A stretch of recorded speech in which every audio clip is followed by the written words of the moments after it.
And we're back for the continuing saga of the Essenza dell'Oceano crew and their current state of being in Margali. Last time, our group of fearless is probably not the word I would use, heroes. Fearful. Firstly, Hylough finally found the Merchant Guild's guild house and spoke with Andre. Andre, the Merchant Guild man, I don't know what he was. And he provided a bit of information about some possible cargo that you guys could take when you leave. Some things to Ventimar or Esperari or Margali, even Emerdal, but wasn't really providing anything for Calastria till a little bit of grease was applied to the palms. At that point, he started to spill his guts about some cargo that could potentially go to Calastria from Hawkwind Trading Company, Petchy Merchants, and a strange dwarf who works at the foundry called Valgathar. Leaving there, he caught up with the rest of you guys at the ship, where you all decided that you would help out Sarah by trying to go find this captain that was kidnapped from her bar.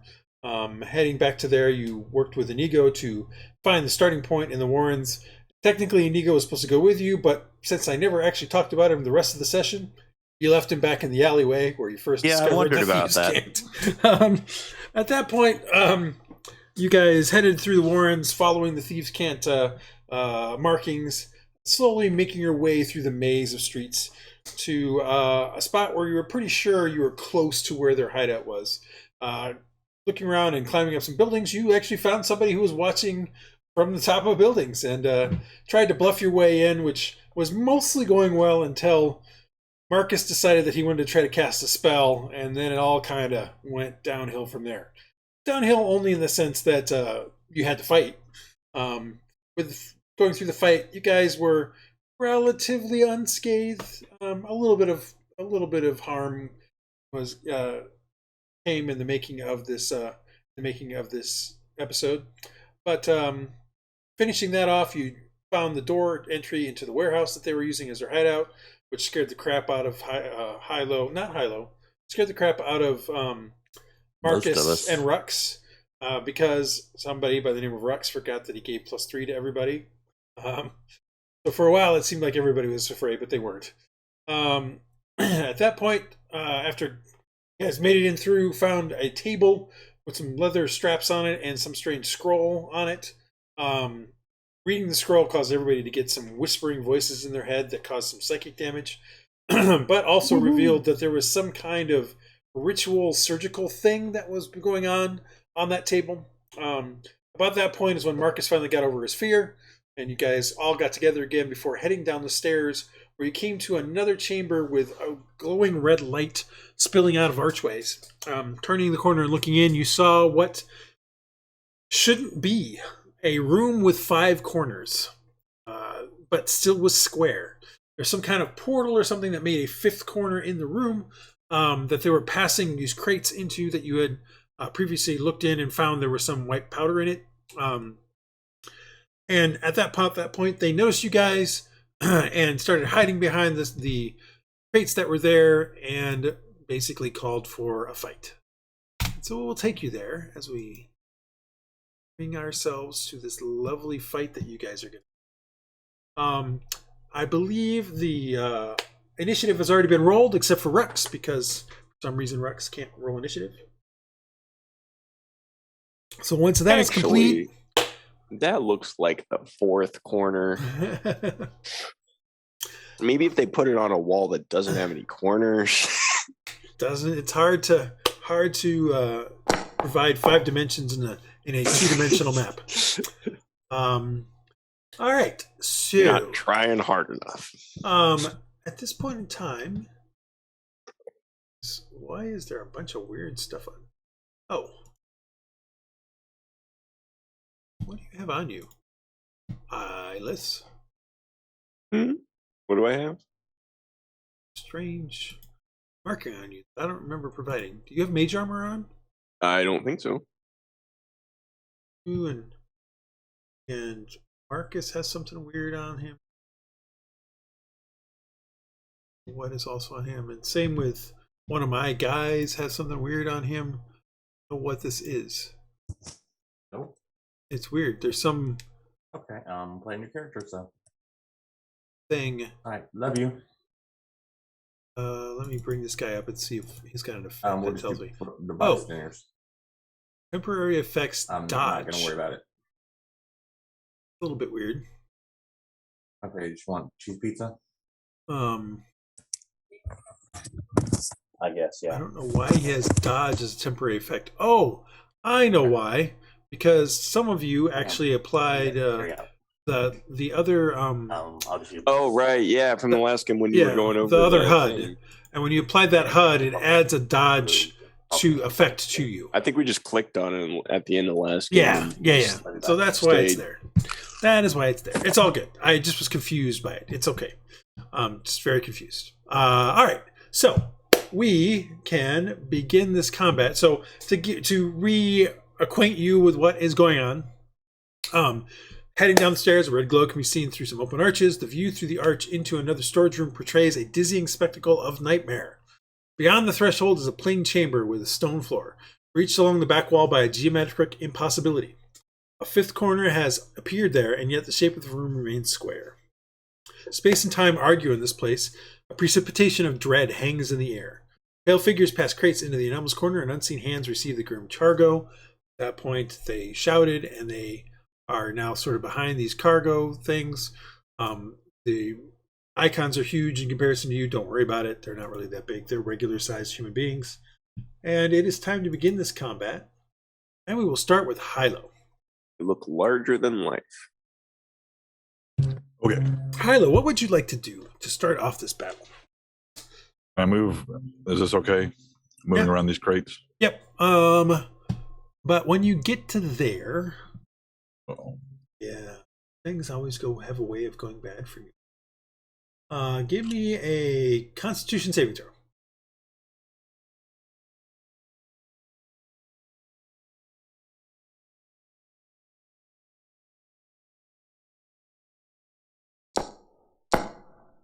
$23. Okay, you're good. A rune flares to life. However, you are not blinded by it. Did I feel anything? You saw the thing flare to life, but you didn't really see much happen. Okay. So, should I, would I be you're able still to good. Warn others? You noticed a flash that was very similar to the previous one, so... It's hard to say, though, because there's a lot of other things going on here, because as you get closer and closer to the portal, wind starts to pick up. Okay. Well, I will, yell out, watch out for the runes, or something like that. Okay. And then, let's see here. I need to alt this guy, right? Sure. And then I just click that. What do I do? I click. I'm trying to use the new HUD. I believe you can just attack with the attack action on there. So there should be like your sword or your hammer or something should be on one of the big icons. If you click on that, it should just attack. Okay. My new HUD went away. I'm not sure where it went. He is going to use this. Or no, he's not. He's not getting it. All good. So you do some damage. Nope, there it is. Found it. No. Okay. Okay. All right, I'll do another damage. You hope.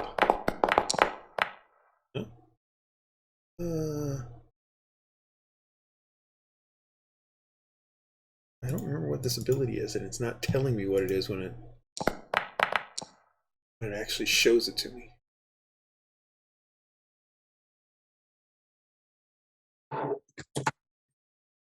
Actually, he did use his twisted space on that. So you, it's as if he wasn't where you thought he was. So I will have him use this thing real quick. Usability. Have been out of reach or range of the attack if they were twice as far away as they actually are. The attack misses instead. So okay. It is basically, it's almost as if he wasn't where you thought he was, even though you hit him the first time in exactly that spot. I want to do that. All right. All right. Cool. That is your attack. It is now his turn. Physio has some interesting things. What can he do? Either do that or...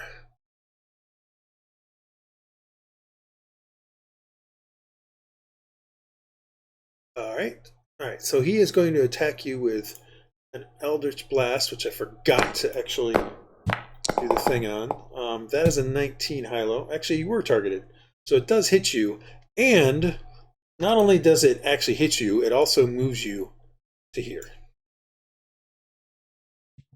Okay. Well, that's actually not bad. You get teleported. Yeah. After the hit. And then he attacks you with another one, because he actually gets 2 of these things.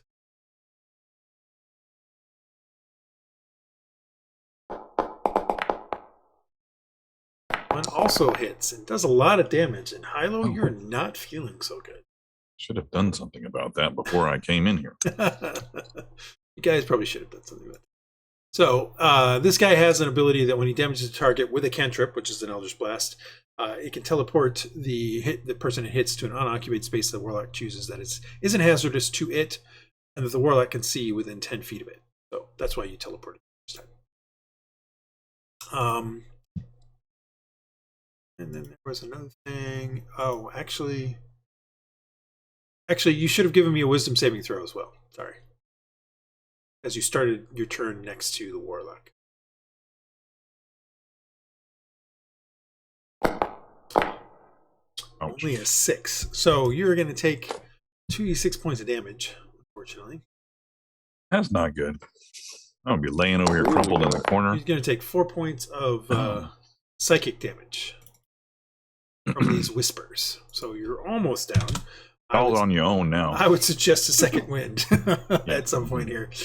All right, and that is that's his attack action. As part of his move action, he's going to go over to here, right there, and that's going to end his turn. Dresd'a's turn. Okay, so let me see what's going on here. 1, 2, 3. You like That's my not very voice? Dresd'a-like. It's all right. Oh, well, she should be here then. So we got 2 thieves. Hylough looking, what the hell, Hylough? And Hylough's looking really messed up. Yeah. But Hylough was already down like Got about half a blasted. hit points. So Okay, so she is going to shoot that guy, or attempt to shoot that guy. that guy, okay, And send her little chill touch thing. that misses. Good thing my luck is good. And then her chill touch guy, does she just do so you have to send anybody roll a over? Or is D20. it just, It's if he's within 30 feet. it's on there. Within how far? Within 30 feet. I can move closer if it's not. I don't know what you just did. She's got chill touch on her sheet. No, And but that's what I did. It's not chill touch. It's its own special thing. Oh, okay, sorry. You can still use the attack roll, but it is should be D20 plus her that's what I'm looking for. Spell attack. Well, it's probably the same spell attack then. It's just what's the damage does it do? It's not 2d8 damage. It's Yeah. something else. I'd have to find Is it Ray of Frost maybe? No, it's not Ray of Frost. It literally is a thing that she rolls manually because she doesn't set any of this stuff up. Oh, okay. Chill is a D6 cold damage on a hit. Okay, so 1d6. There you go. So he takes 3 points. That is So that was 1, 2, 3, 4, 5. She will stop there. okay. She's done. Iylis. Hylough. There we go. That's Dresd'a.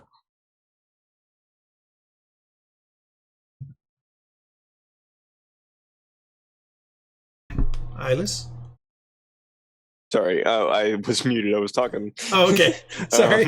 It's all right. I It would was just like really to funny. I'm cast, like, I know he's here. invisibility. Okay. Let's see here and I'd like to twin it on me and Hylough. Is invisibility touch? If so, you cannot twin it to Hylough. Oh, I have to be over there. Yeah. But let me check. If it's not touch, it is touch. Yeah, it is touch. Then you can twin it, but you have to be able to still do the same range. Well, I can move. You can move over there. You can move over there. Yeah, 100%. I'm just letting you know you have to be next to it. That's all. Oh, my thing is lagging a little bit. Yep. All right. So you move over there, and you're going to cast invisibility and twin it. Yeah. All right. So you guys are going to be invisible, and invisibility. Yep. And then where is my features? Okay, I'm going to put on twin spell. There it is. I'm going to put on that you're blinded, but you're not actually blinded. You're just invisible. Right. So I can remember that you're invisible. That's all. You're blinded in the opposite way. Yes, exactly. Whoops. Well, I twinned the spell. Oh, yeah, it's fine. All right, so see, look, there's 2. Yeah. You've moved, was it 1, 2, 3, 4, 5? You have 1 more movement left, and you have a bonus action. I'm going to scoot back 1. Okay. And then I'm going to chill there. All right. Cool. Marcus. So even if they saw me in that one spot, I'm no longer there. So are those They probably did see you, but they probably did. Considering I just walked across the room, I'm assuming they saw me. Yeah. Do I see the captain that we're here to get? You don't see a captain here, no. Okay, and the red cloak guy is the wizard person, I assume? Or what does he got? You were there when you started. Yeah, you saw him. You saw Hylough go up to him, kind of I'm looking for, cringe a little bit as he got close, but hit him pretty hard. But then the second one, it's just like, it seemed like he swung at him, but it seemed like he just wasn't in that spot. And then Hylough got teleported away when its Eldritch Blast hit him. And then Hylough got hit again by the Eldritch Blast. And then the guy went. Okay. Man. So whether or not you believe he's a wizard or not is up to you. Oh, yeah. It's so quite Hylough, possible. The invisibility goes away as if you attack somebody. It's second level Okay. invisibility. Maybe I'll just kind of get healthy. I think that's a smart idea. Sounds like a plan. So I'm going to try to shoot the wizard guy with the longbow. Okay. And I would just do a normal attack. I am not doing a heavy attack or anything. Okay.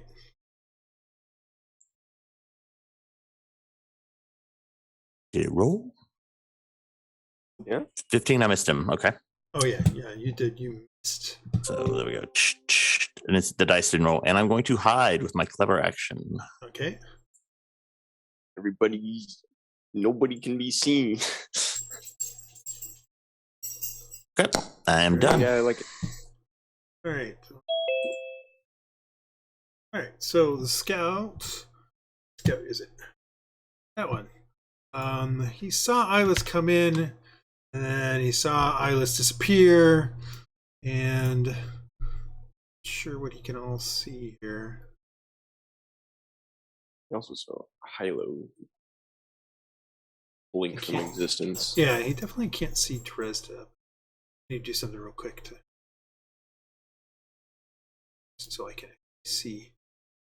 All right, so technically, Marcus, he could see you when you tried to hide.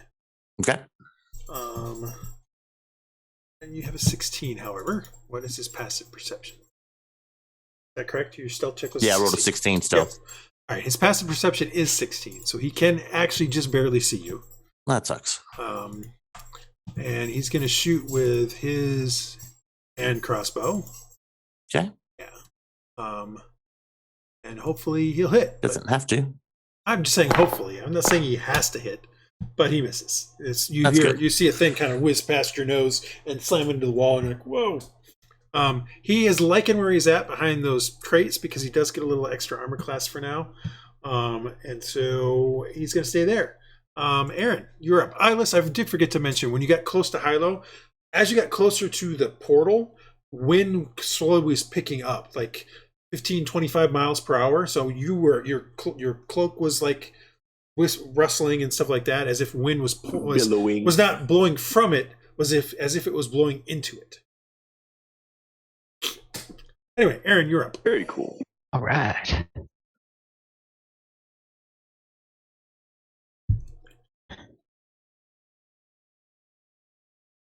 Which man gonna get it? Oh, which man's gonna get it? What are you doing? Oh, there.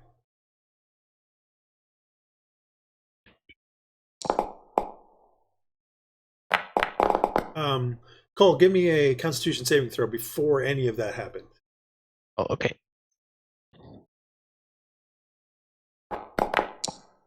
You're fine. So all that happened. Okay, then I'm going to do a bit of this on these two fellas. These two fellas. What is this? It's my Nature's Wrath. I can use my bonus action to mark number of creatures within 10 feet of me. If they're within 5 feet of me, they don't attack me, they get a disadvantage. If they're within 5 feet of you and don't attack you, they get disadvantage. Alright. Well, it turns out that the scout is right next to you and he's going to attack you, so I think we're all good here. Just planning for the future. Planning for the fields. He pulls out a short sword and swings it at you. Rolls a 1, drops a short sword, uses bonus action to pick it. Praedyth, you're up. Because that was terrible. I disagree. I'm very happy with Hasn't that. hit anything in weeks. Let's see here. Copy. Play high.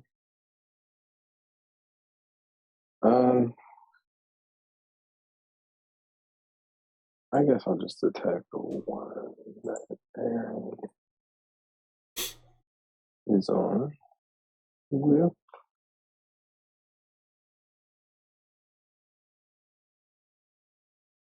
And now just blast. Ooh.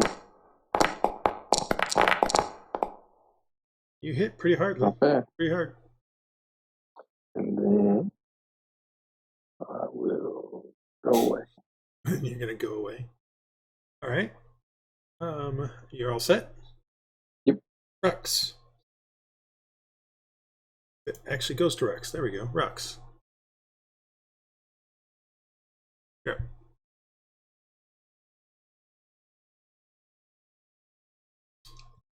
Andrew. Your name is Rhux. Yes, sorry. Alright.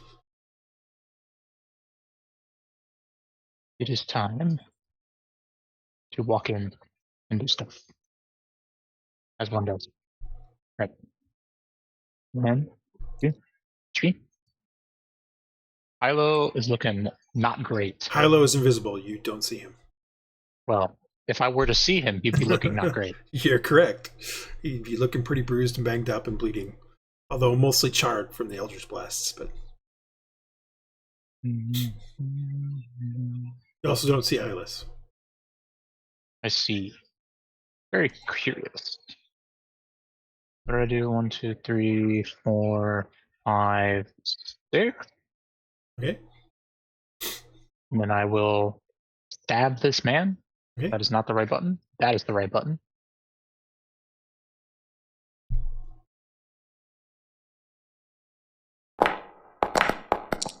Well, you hit him. Through him booped. And as you complete your trident through him, he just turns to that dark gray powder and falls to the floor. Good job. From the dark dimension. Cool. Well then, I'm not in range to use my second attack. Nope. Unless there's someone invisible near me. Is there someone invisible near me? I don't know. Well, They're invisible. I have blind fighting. Oh yeah, you can actually. If he has blind fighting, can he see me and Hylough? He can see. It's only if they're next to me. Yeah, no one's next to you that's not visible. Okay. Yeah. Blind sight range of 10 feet. Yeah. Okay. 10 feet. Okay, so it's 2 spaces. At that point, Iylis, you're kind of looking around and watching what's going on. Actually, Rhux, give me a Wisdom saving throw, or sorry, Constitution saving throw. Sorry, it's very possible you didn't hit this guy. Okay. I don't think I have him Actually, anymore. you didn't hit this guy. You became, when you got within range, the symbol flashed, and you became blinded and stunned. Ow. You really need to That's start not very making nice. saving throws, my friend. Stunned is this one. This one. Stunned is suckage. Yeah, so you actually didn't hit this guy. So now I need to know how many hit points he had. Anyway. That many. So he's not actually dead. All right, so I need him to be visible. I need him to not be dead. I need him to be 4 hit points. You didn't hear that, guys. I need him to not be dead here. State command. He's not deceased, so how do I make him not be deceased?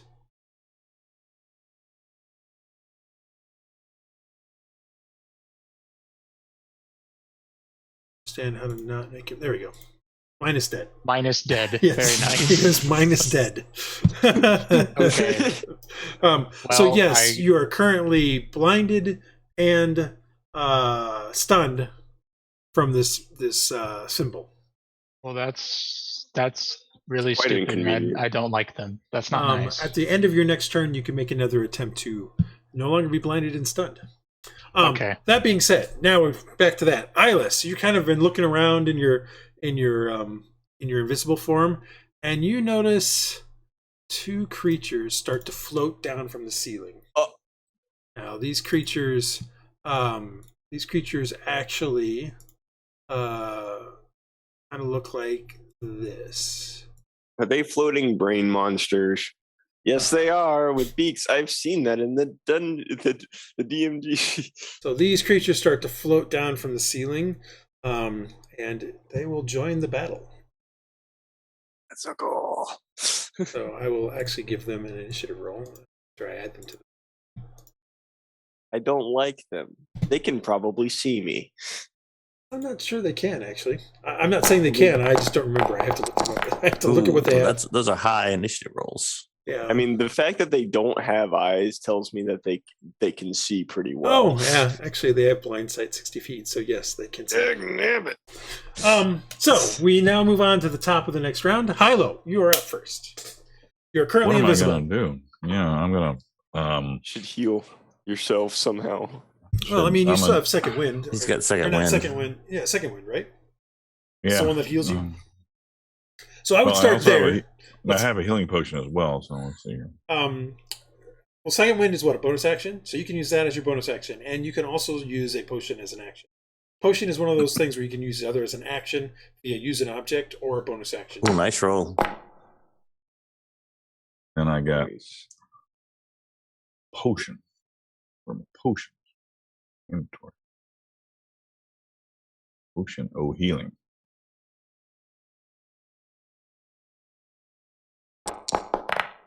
Nice, that was max potion of healing there too. Yeah. Except you forgot to Mark yourself. I have to target myself. No, you targeted. You still had a physio targeted, so you just gave him back a lovely 10 points of damage. I did. Way not. to go! You get 10 points back though, so I'll give you that. All right, so Thanks. You're all good. I was like, wow, you did have somebody targeted. And I was like, wait, that's not Hylough. You still have your move action if you so desire. You're looking a little better. I am going to move to. I mean, would I notice the brain beak? Oh yeah, you're looking around. You see them. Yes, they've floated down. They're now basically floating, hovering above the floor. It's not just me that can see them. Yeah, they exist. If Rhux wasn't currently blinded, he would see them as well. Yeah. Aaron would also notice them. Okay, I'm going to stand here and try to protect Iylis. Okay. Ish. Thanks. All right. It gets to a Physio's turn. Physio is going to Aaron. Well, Aaron, I think he's going to Eldritch Blast you. Because that just seems like the right thing to do. But is Blast... Does it? I remember if Eldritch Blast is a spell attack, so I guess he will have to do this with disadvantage. Yeah, it didn't matter that he had disadvantage. That still hit Aaron pretty hard. Doesn't Aaron have some power thing to reject it? He always forgets. I was gonna actually use it before you said so. Oh, cool. My bad. I just gotta remember what kind of die it is. I don't want our tanks to die. Believe it or not, me neither.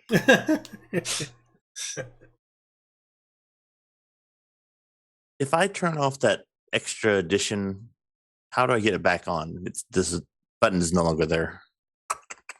You click on the token controls, and that's the cross swords. Okay. What are you doing, Aaron? I would like to do his next one. So okay, it's D6. Which means you can't remove all the damage. So you take 1 point of damage, correct? It's just removing damage. No, it removes it from the attack. Oh. So you still have a 16 to hit. Okay, yeah. So that misses. All right, well, then he does it again.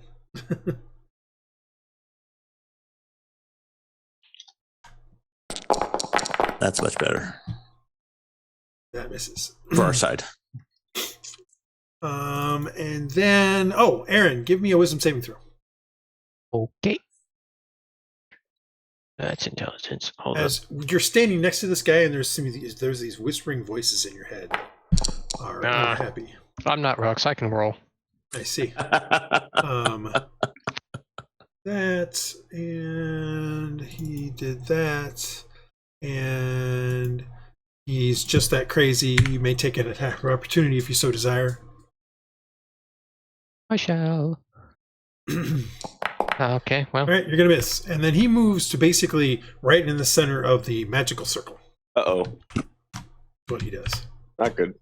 All right, and that's the end of his turn. Well, the first of these lovely grells has come down. And it, amazingly enough, it ignores you, Iylis and Hylough, and moves over here and feels a need to attack Marcus. What? Because, you know, Marcus is... Does he see me? I'm hidden. Doesn't matter. Blind sight. 60 feet. But you are correct. What was your roll? See me. What was your roll? It was a 16. It was a 16. So technically he didn't know that you were there. Even though he saw you run around the thing. No, it's passive perception. Okay. He does have blind sight, however, so unless you're if you hide, you're fine. But you're not invisible. Well, you just caused Hylough to die, so I hope you're happy.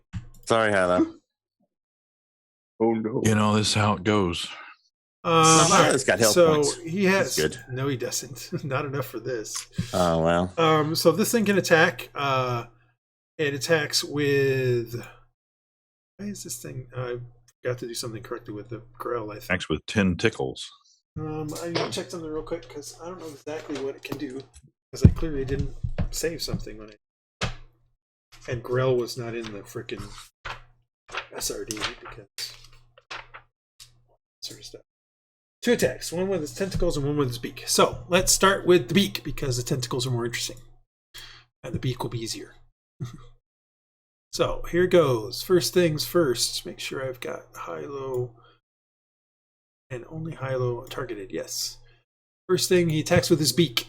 He pecks at you and misses. And then he swings some tentacles at you and misses. Their natural Drops weapons. his tentacle and he has Can't to use drop his action. tentacles. Natural weapons don't have that problem. All right, that's the end of that guy. This one heads into here and attacks Dresd'a. That's not nice. Deal. Beak. Which hits Dresd'a. Damage. And then tentacles. It's Dresd'a. Now, what's the arm for? Oh, 14. Yeah, it's Dresd'a. However, the tentacles. Actually, it should have done. Did I screw something else up here?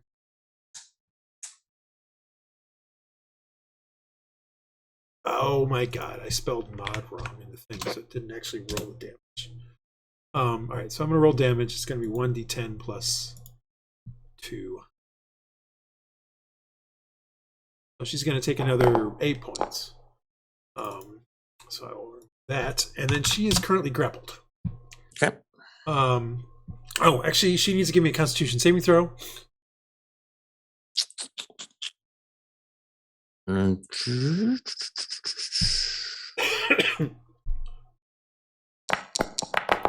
Okay, so she's not poisoned, which would paralyze her. Instead, she's just grappled. Okay. She doesn't like that, though.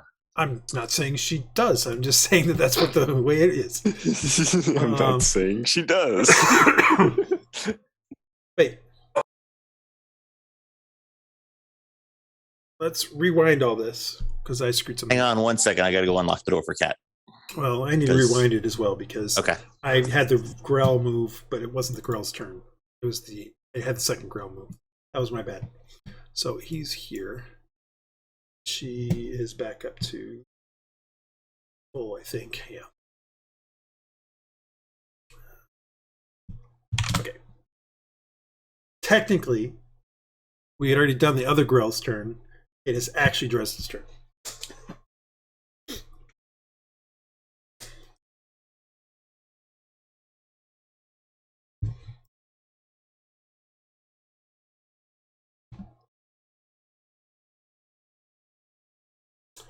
So I guess we'll wait for them to return.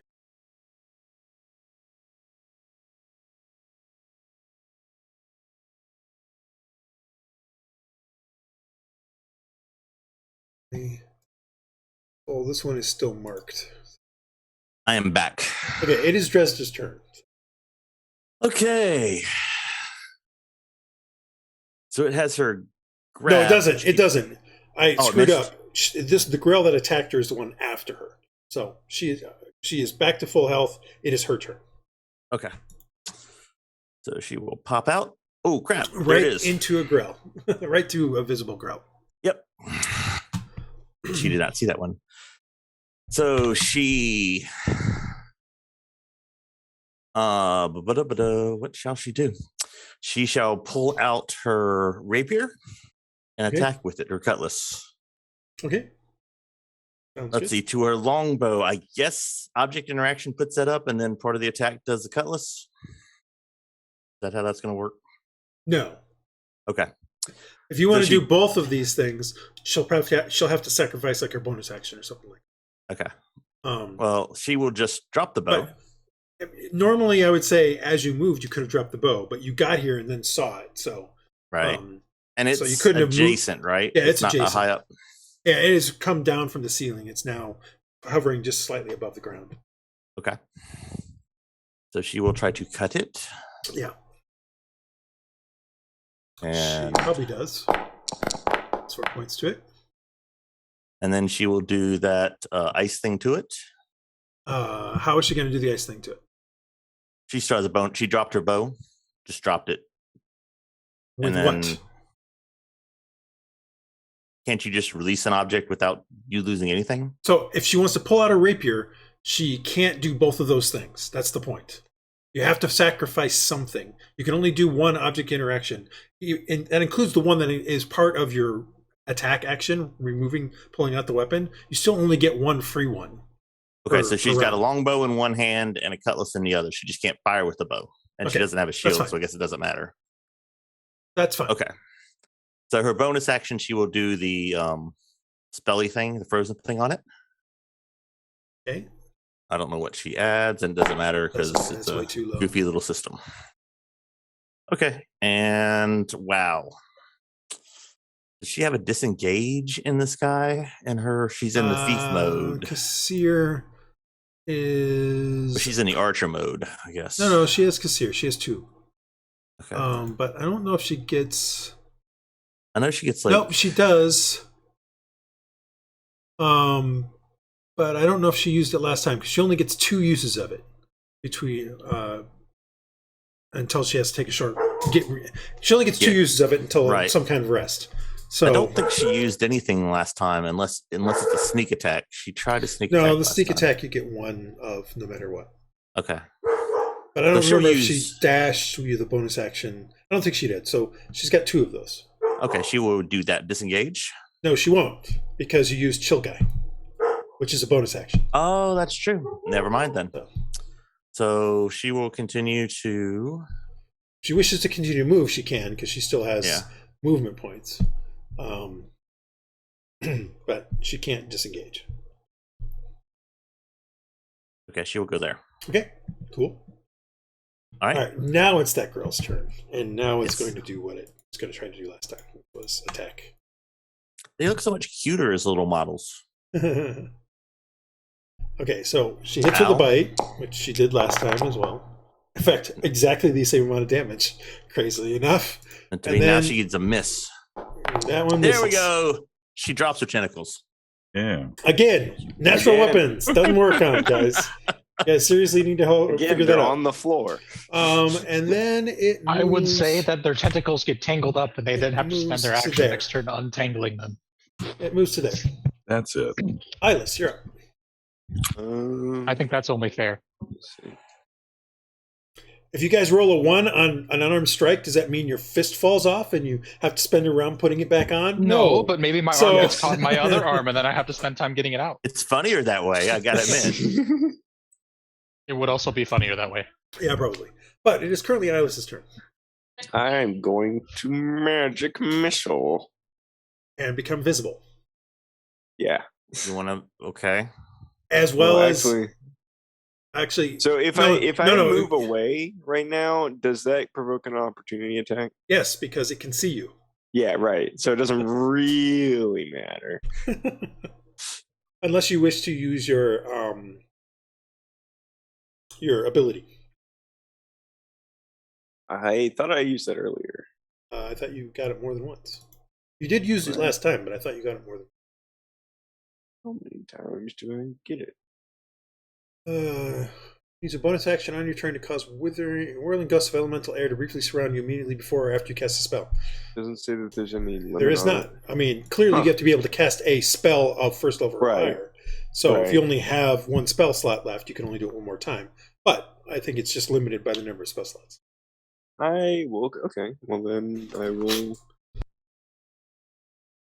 do that, and then go. Does it matter? Is it just in one direction? Yeah, you're gonna move. It's winds blowing you some direction. Give me a Constitution saving throw. Constitution. Now, I mean, technically, I should have made you do it the first time when you helped out Hylough, but that's fine. Yeah. This is the one that I'm good at. Hopefully, is it? Yep, you're fine. Well, you're fine. Yeah, it was on a 7 for a little bit for me. Okay, so you've done that. Cast your spell. And then I'm actually going to target that guy. Which guy? The guy in the middle of the circle. As you turn and look at him, you see there's some kind of humanoid form on behind him in the portal, and it's slowly moving forward. Okay, I don't like that. He's probably not going to either. 12 damage on him. Okay. Still good. Anything else from you? Wait, I didn't move the full. That's fine. Amount. And then I might actually pop back. Okay. Right here. Cool. And that's about it. Marcus, your turn, sir. Okay, I can see this guy, and I'm going to sharpshooter him. Okay. Sharpshooter him. I hope. You hope. I hope. Did it work? Did I lock up? don't know. Okay. Did that do anything? You have not fired so far. Okay, I'm using that new tool thing and it did not fire. So I will do it like this. Well, now it fired. Except that you had 2 people targeted. Okay. You Who's should the not have second person done that got targeted? The Oh, physio, the other guy. You still had him targeted. So I Sorry. have to undo it from him. The buttons are taking my entire screen. This is not working for me. Well, then don't use that HUD. Use the other one. Now I'm not going to.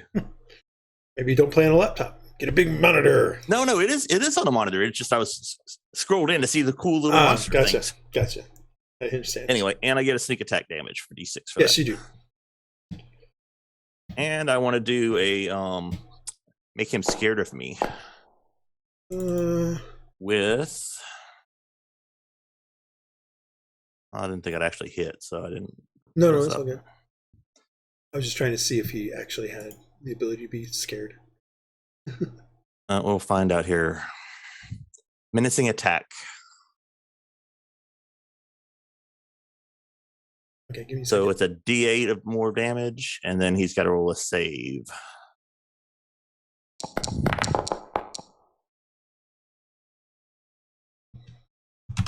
And the save would be needing. It says a wisdom, DC 13. Yeah, it is. I'm just saying. Oh, does that have DC on there? Yep. Ooh.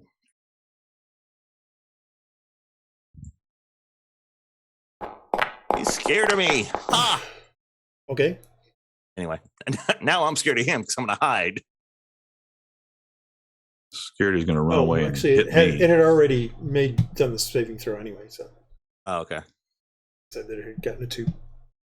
Oh, wow, I'm doing really well. So I'm very stealthy. I just don't know it. And I'll go over here.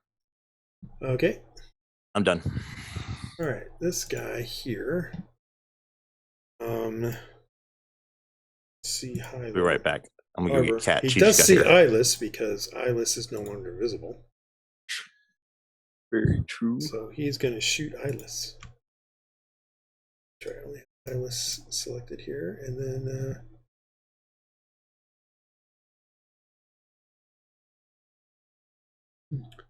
and he's going to shoot with his hand crossbow at Iylis. That looks like a hit, my friend. I'm sorry. Oh, I still had Dresd'a frickin' targeted somehow too. Hold on. All right, you made your Constitution check. Saving throw. How did I still have? Dresd'a is clearly not targeted. That's really weird. It was not showing her as targeted.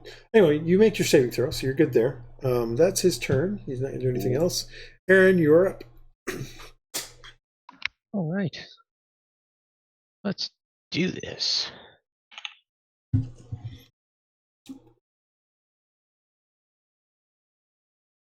He thinks he's getting away from me. Give me a strength saving throw. So strength saving throw, because the wind when you get to here is very, very, very fast. All right, you're fine. No, I'm gonna hit him. All right. There's no escape. Okay, well. No, you're not gonna hit with that. But you will hit that for a lot of damage. Ooh, that was so much. Anything else? No, that's me.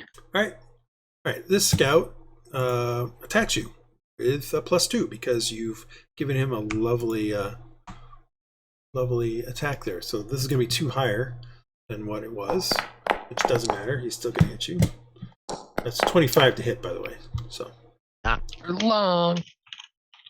Resilience die. 21 to hit. You still get hit. Dang it. So you had to roll. Actually, you would have had to gotten a 6 on it to make it so he didn't hit you. Well, it's possible. I know. Just telling you that. That's his turn. Praedyth. Hey.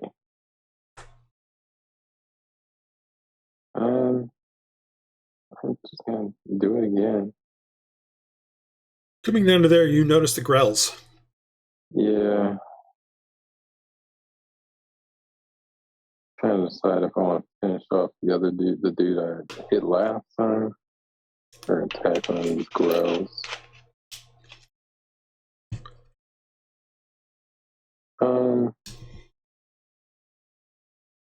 I'll cast Toll the Dead on the guy. Okay. I think I still haven't targeted this.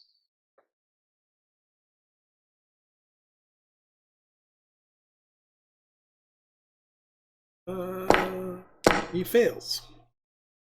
And he turns into dust finally, like he was supposed to the last time when. But Rhux was blinded. All right. Let's see. I don't really have much to help, so I will do the tactical thing and run away. Okay. Rhux, Very tactical. give me a Constitution saving throw.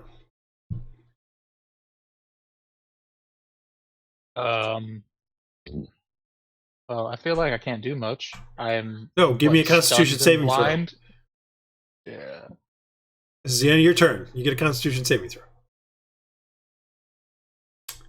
That's still not enough. No, it's +3. Still not enough. Dang. Sag. All right. All right. I guess I'm standing here bewildered for another turn. Okay. The creature, the form that is, you guys, anybody who's in here who's looking, notices that there is some kind of form, humanoid form appearing here, and it's gotten much more defined, as almost as if maybe next round it might actually come out of the portal. Hylough, you're up. My twin? Yep. Let's see. I think I'm gonna smash some brains. See here if I can. They're brains with beaks, by the way. Yes. All right. So we're gonna do that thing. Oh, I didn't target the right guy. That's all right. You missed anyway. Cannot believe. You also are no longer invisible. Alt click here. Okay. Now and unclick the other. Yeah. Thank you. Unclick the other guy. There you go. You just went away. I saw it. You're good. That. And then did again. Come on. Ah. No, that actually probably hits because it's not a heavy, not a high Yeah, it shows you hit him. armor class. So Dead yet? no, it's not dead. Oh. Bag of hit points. Bag of hit points. Okay. All right. Well, I guess I've done what I've done. Okay. I'm not sure I can do Aaron, give me a wisdom. Actually, yeah. You know what I'm gonna do? I'm going to not. I don't know. Before we do that, let's see. What is my? I'm going to action surge. And so, do I get 2 attacks or 1 attack? You can do an attack, which means you perform your regular attacks. It's just Okay. you perform an attack action. Which is 2 Yes. whacks. Yeah. If I need to. Hit. Still up. And then gain. Hit. Oh, good. Okay. All right. Dead brains. The brains scattered all over the place. The other guy's afraid now. The other brain's afraid.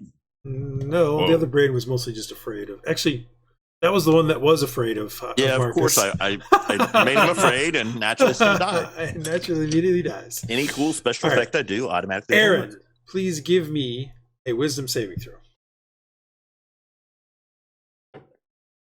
Okay. I think you're still okay with that. Look at the aura. No. You take 2d6 points of psychic damage. Psychic. As the whispers cloud your mind, you take 7 points of damage. So I will get that away from your lovely hit points here. Right? And then, yeah, he's going to target you because you're a jerk and attack you with an Eldritch Blast. Misses the first time.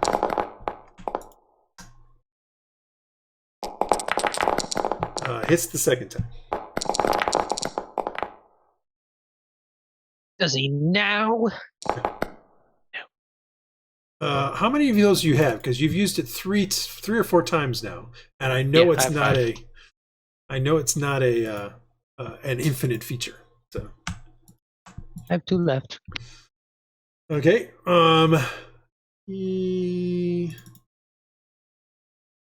So he's gonna.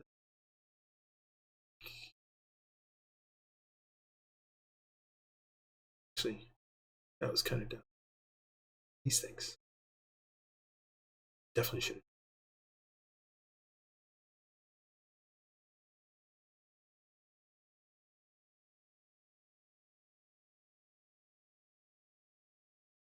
Yeah, oh well. He's not exactly smart. That girl is dead. Dresd'a.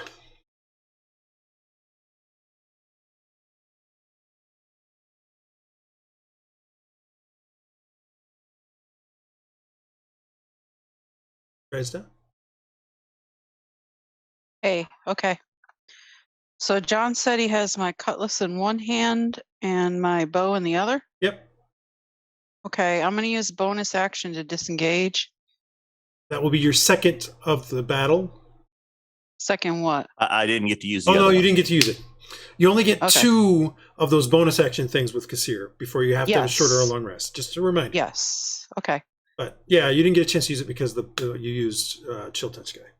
So you Okay. can use the bonus action to disengage. Yep. Alrighty. That will be the first of 2. 1, 2, 3. And I will pew pew on him with the bow. Okay, you will have to drop your scimitar along the way, which means you will not be able to pull it back out as a melee weapon if somebody engages you. I just unequipped it. Right. I still have a vicious spear, though. Which you would is strapped to your back and is not a free action to do. So I'm sorry, what? nothing. Go ahead. Oh. Pew pew with the long bow, the Hui's bow. Well, to hit, but I mean, it's not magical. Remember, the sun killer arrows are, but the bow itself is not magical. Right. And okay, no advantage on that, so no sneak attack. Alrighty. Yep. All right, that's all I shall do. All right. The Grell follows. Fortunately,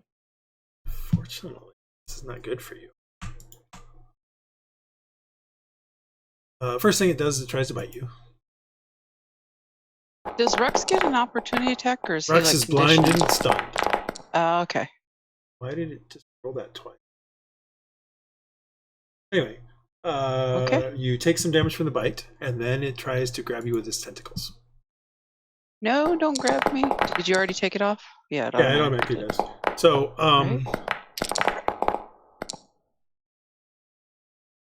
oh, right. You have failed the Constitution saving throw. You are currently paralyzed.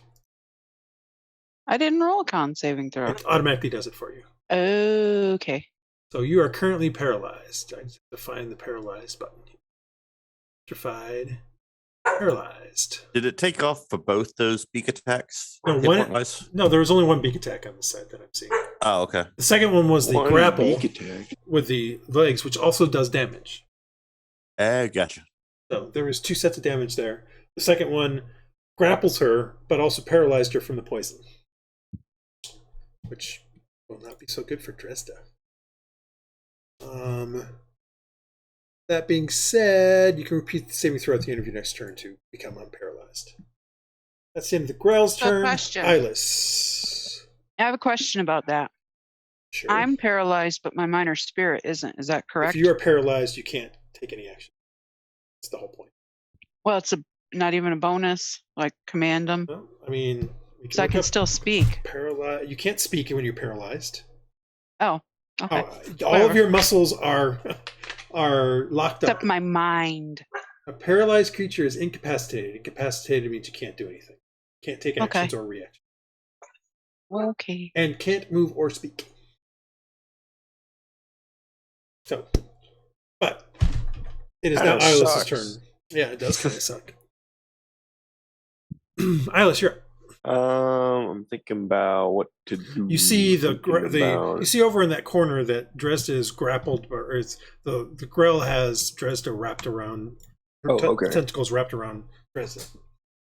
Gotcha. I will then try to attack the Grell with my magic missile. Okay. Is it taking off my? Go after the bad guy. But she's dying. Yeah, she's just paralyzed. Just take Okay, out fine. the bad guy. Fine. She's gonna get eaten. Eaten. We're all gonna get eaten. Big damage yet again. All right. It slams into the guy, and he turns into white powder. White powder. Or dark gray powder. Keep forgetting there's the two colors. It disappears, and the dust gets sucked into the portal. Ooh. Was he still chanting or doing his? No, he wasn't chanting. He was. Whatever? He cast. He was beating on, trying to hit Aaron. That's what he was trying to do. Oh, okay. With an Eldritch Blast. I mean, I should have had him do something else, but that was just my bad, not Aaron's problem, or your problem. I'm going to. Here, can I move? Give me 1, 2, 3. I'm gonna scoot right about there. And that will be my turn. Okay, Marcus. You're up, sir. Marcus shall step out. Stepping out. And everybody points at you saying, "Oh, there he is. We knew where he was." That's exactly right, because I rolled crappy. You knew where it was the whole time. Sardines. Yeah, you had a 10. They all knew where you were. I shall shoot Mr. Brain again with the sharpshooter, I hope. Okay. Oh, that's right. It doesn't work on that thing. I gotta figure out why that is. I mean, it does work on the brain. Yeah, okay. Do I get sneak attack damage, or because they're incapacitated? No, she's incapacitated, so no. That's what I thought. All right, so that is that. Nothing I can do with that. I guess I'm gonna do my brave thing of hiding again. Okay. Yay, thief. Thief. Lots of thieves in this, or at least thief abilities in this party. That's better. Yep. Still not great, but so better. the lone scout who's left, is gonna have to attack Aaron because that's all he's got. I need to make sure I don't have anybody else. I do not. All right, so short sword's Aaron. He might have actually hit. He did hit. I still got more left. Sure, you want to use them all up? Something's coming through that portal right in front of you. I thought we got rid of it. No, the outline of the creature, of the humanoid that's coming through the portal is still right there in front of you. But the dust. Yeah, you used it. No, I'm using it. You used it, and the damage goes away. He misses. That is his turn. Aaron, you're up. But the dust. Now he's gonna get hit. Nope. No, he's not. Now he's gonna get hit. Barely, but yes. Although again, it doesn't seem to do as much as you're expecting because he seems to have some kind of. He's partially transparent. Anything else? No. All right. Scout is dead. Praedyth, your turn again. All right. Let's see here.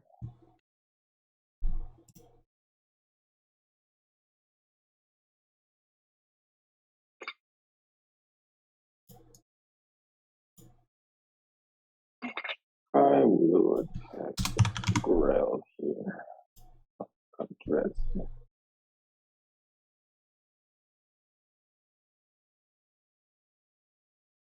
With an Eldritch Blast.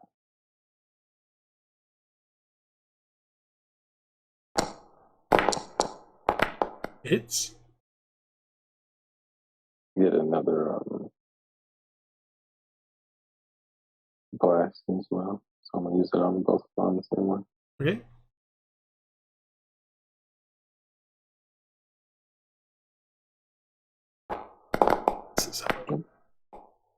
Okay.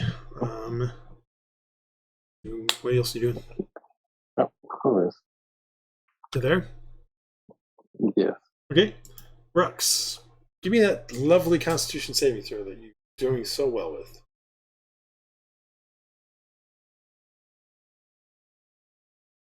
You got this, Rhux. Or you don't. You're still stunned and blinded. But good for you. Only 7 more rounds of it. Yay! You'll get out of it no matter what. At that moment, let's see, I have a lovely thing.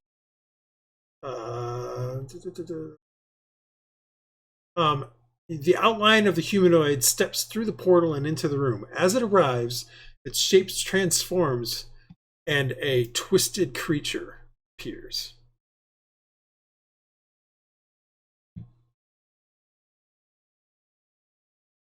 And we'll go last because I rolled terribly. A twisted creature. Yeah. So it's technically here because it's where. Except that. A shambling horror. Not a shambling horror. What you see before you is a twisted creature with mouths and eyes all over it. Very reminiscent of something you might have seen in the past. Gibbering mouther. Hylough, you are up. My turn. Yep. I'm gonna go deal with Dresd'a. Deal with it. 3.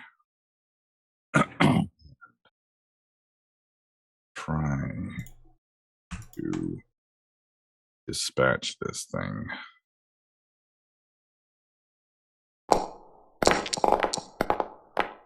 And then do it again. I think you actually had it selected.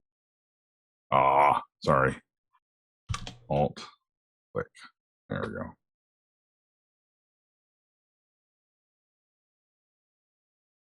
That actually misses. You ducks. Anything else you want to do this round?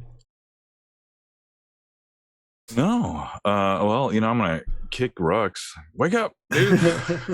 He's kind of stunned. He's like rolling about. He's kind of looking around like, I can't see. I can't. Well, he can't even say that because he's stunned. That guy's down. That guy's down. Dresd'a, you are currently paralyzed, which means all you can do is try to make the saving throw. So give me a Constitution saving throw.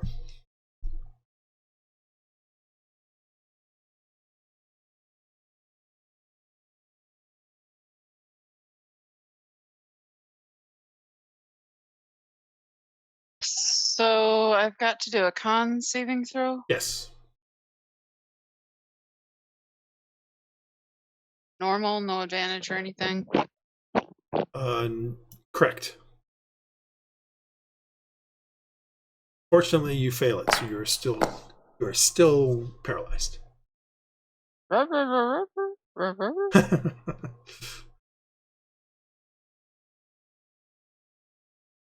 Is an action surge considered an action? Yeah. Well, no. But you're incapacitated. I don't have you can't one. do anything. Well, I don't have one. I was just curious. Yeah, even if Hylough was paralyzed, he could not use his action surge. Literally, you can't do anything other than try to. Well, make I just meant to redo the con save. Hey, wait a minute. Can I redo a con saving throw? I don't know. I don't believe you have any of those powers. No. Don't we have hero points or something? Oh yeah. Yes, you can do that with a hero point if you wish. Yes. I got 2 of them. Yep. You can use a hero point to re-roll. Bloop. Right, I'm going to use a hero point to re-roll my con saving throw, and you better make it this time, girl. Sounds good. Where does it say how many hero points do you have? You have to keep track. Yeah, you have to keep track. It's on your attributes page. Well, you need to keep track. Underneath There's the nothing. Features. Yeah. There's nothing that I'm doing to keep track of it for you. Yeah, I just took one away. Where the heck did my? Cool. There it is. Yes, you can do said thing. Oh, you did better. Really? Oh, I have 6 hero points. Wow. Unfortunately, you still failed. I did better though. You did better. You're getting closer. You're getting ever so close. So close. Jack, shut up. The Grail now gets to attack you with advantage, unfortunately, since you are now in its grasp. So, shift, beak attack. That didn't do what it was supposed to do. Shift is not, clearly is not the right thing. It misses either way. And that is so cool. The last 4 rolls were 6, 7, 8, and 9. Just saying. There we go. Just saying. The tentacle attack definitely hits. What are they already? All the other things it's already set, so I don't know why it's making you do the saving throw because you're still incapacitated and all that sort of stuff. Does that count as a success? No, it doesn't make you redo the saving throw. He smacked me into realization. No. Iylis, you're up. The Grail is just going to town on Dresd'a. Well, I may as well. Let's see here. Hold on a second. I need to check something. Because Dresd'a...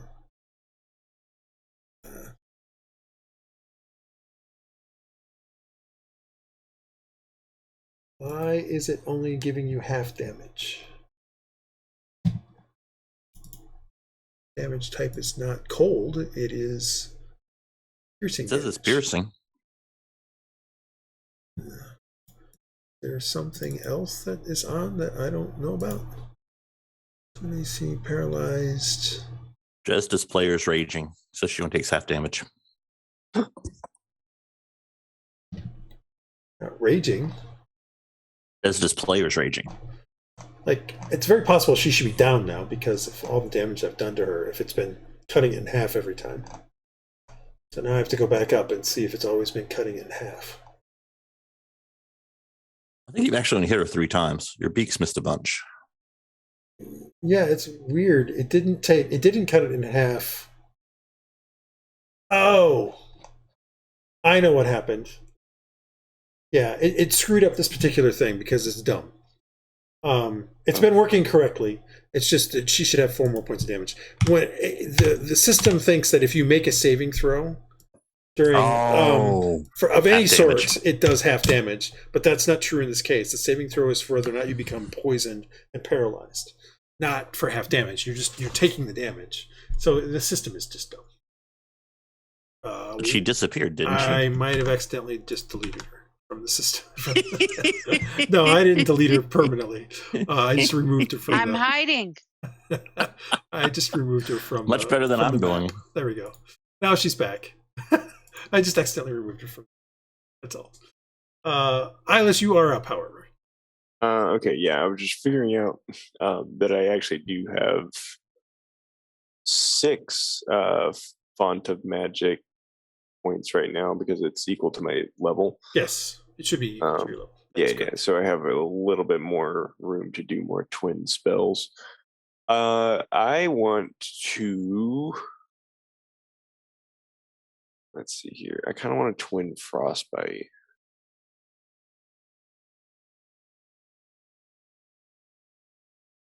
Which is a cantrip. So it would be on both of these dudes. And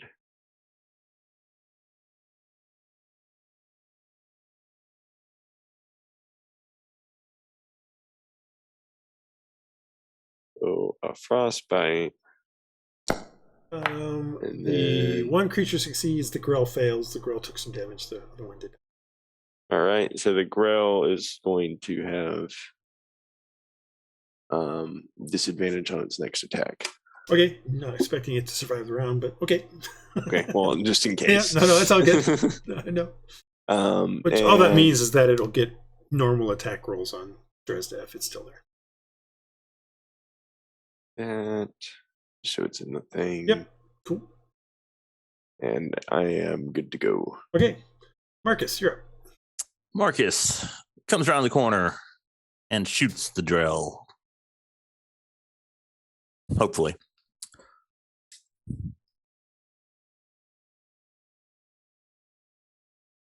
It did. Yep. And I snuck attack its body for 4 points.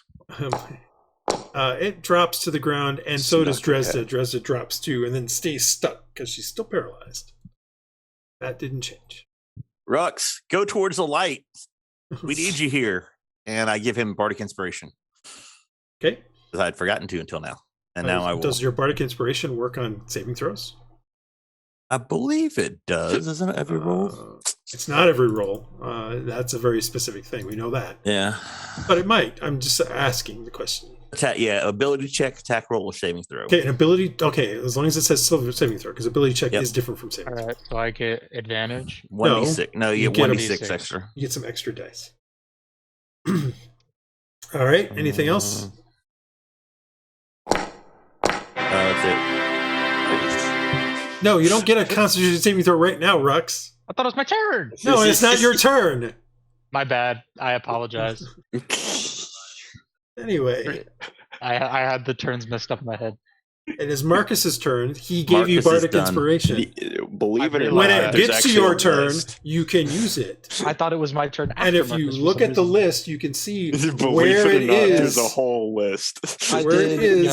I messed up. You're after Praedyth. Yeah, I remember that now. The scout is going to attack Aaron. And Kat, you get a +3, I think, on your save.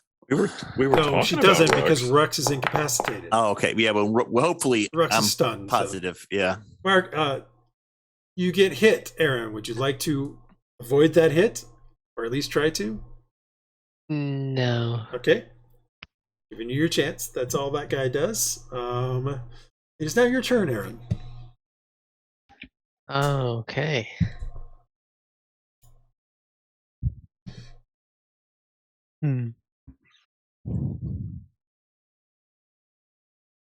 Protection. I am going to use. It does say you must be conscious, so I think she does get the plus. One of these. Okay. And then I'm going to do. That can be a bonus action, right? Yes. Okay. I'm gonna do this magical spell. Oh, whoops! I didn't mean to hit place template. Dang it. It's a 15-foot cone from where I'm at. Yeah, you need to place the template then. There we go. Cool. What did Ouch. you do? Actually, the way you placed it, the gibbering mouther was not part of it. Oh. So, okay. Unfortunately for you. Also, but that guy you should did take get out a the scout. dexterity saving throw. No, he failed it. Oh. Okay. He's gone. He is deceased. All right. What else? Anything else? No, that's me. Okay. It is weird because it would have targeted him had you placed it. Yeah, I think because of where you're at, you can only get one or the other with the cone. It's that 1, 2, 3. Or you could have moved around him too and gotten them both, but yeah. Well, no, he couldn't have. He would have went into the portal. Oh, that's yeah. Praedyth, you're up. All right.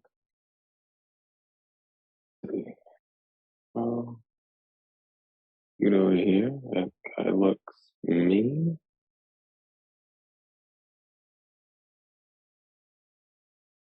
I'm going to cast a spell. Okay. That spell is Mind Spike.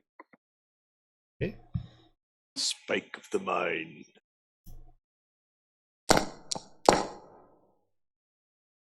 don't know if you made it say or not.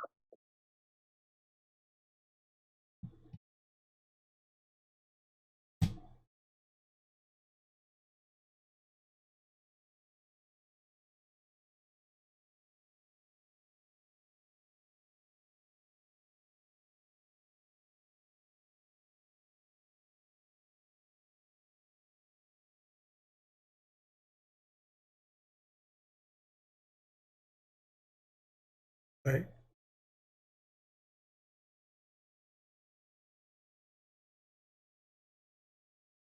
Are you done? Yeah, what? Yeah. It's been sitting in the thing for a while. I don't know. I didn't see it save. Well, no. But, It will automatically roll the saving throw, but I don't throw the dice. I don't have it show the dice roll. So if it does damage, that means it works? No, it saved. It did not save. Okay. I mean, you can look inside the. If you look in the feed, you'll see that it failed its save. Okay. Then.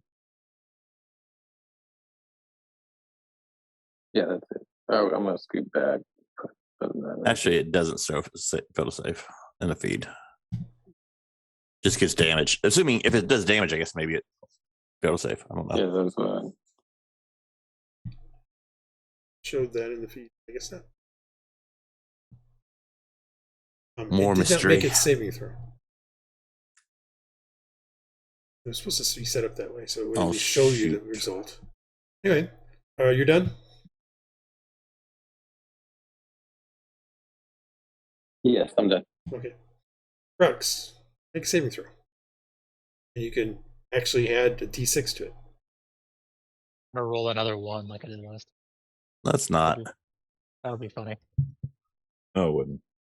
Hey, that is 17 enough. Yes, Yay, that is enough. I can see. You're no longer Oh, you blinded. did need the T6. Yeah, he did. He only made it above it by 2. Like, he literally needed it. Ugh, guys, what's happening? All right. Gibbering Mouther is going to attack. Oh, that's right. I don't get to do anything. Yeah, it's the end of your turn. That's when it happens. Okay, so it has... Oh, I got to check what its stuff is before I say it's going to attack. All right, so what's this?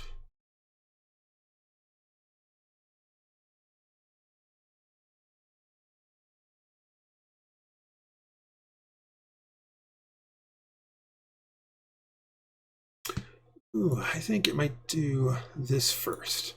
So it does this blinding spittle, which it sets. Right? Oh, come on. It's within 15 feet and everybody within 5.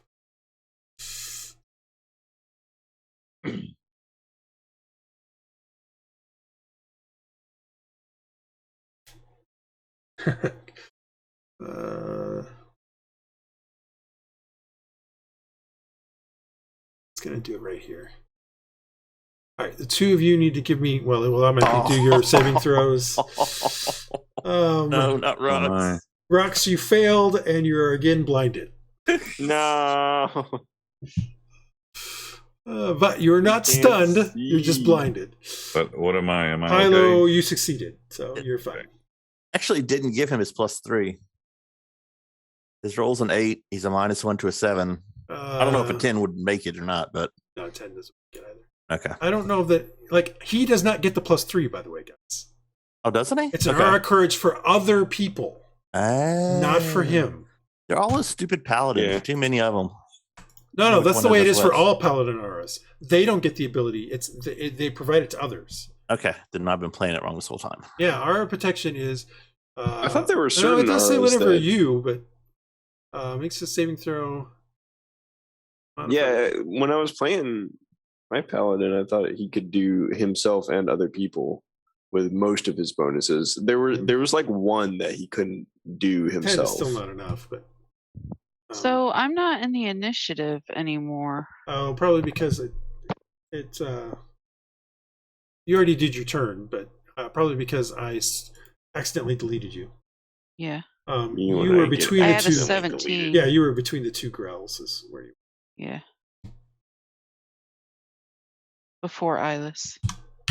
I accidentally deleted you for some reason. Yeah. That is his action. It's got to recharge. His turn. Still trying to.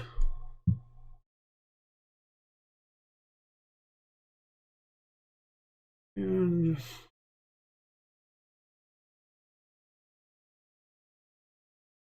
okay, so a lot of stuff is going to do. A lot of stuff actually should have happened, but I didn't realize this thing. So it'll happen on this current turn. That's going to happen. Anybody within 20 feet? Well, never mind. We'll wait until the start of the turn. Hylough, you're up. Hylough, you need to do a couple things for me. Okay. You're within 20 feet. Give me a wisdom saving throw. Save my wisdom. That's not a good thing to be. Rolling. You hear voices in your mind, and you fail. The creature can't take reactions until the start of its next turn. And roll a d8 for me, because you are confused. I can't take actions. Is that what No, you said? you can't take a reaction. Give me a d8. Reaction. On a 1 to 4, Okay. you do nothing.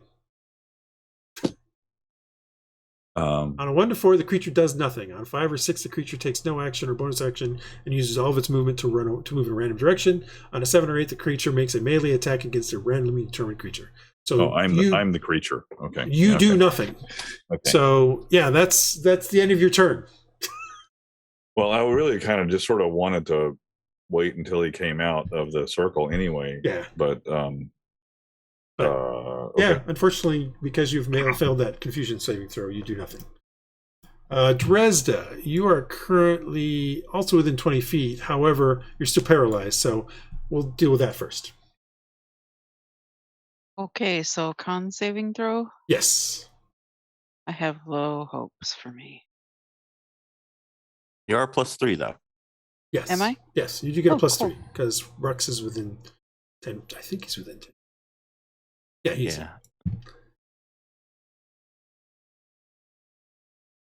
Whoa! Yeah. All right, so you're no longer paralyzed. Paralyzed. But that finishes your turn. Okay. All I right. can only. What else am I now? Nothing. Currently, what you're about nothing. When you start your plus turn 20 next thing? turn, when you start your turn next time, we'll talk. Okay. Iylis. All right. Hold on. I need to measure something. Give me a wisdom saving throw. Cool. As these voices can be heard chittering in your mind. Need to save my wisdom. Not my best.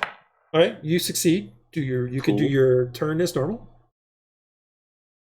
I'm going to. Let's see here. What do I got?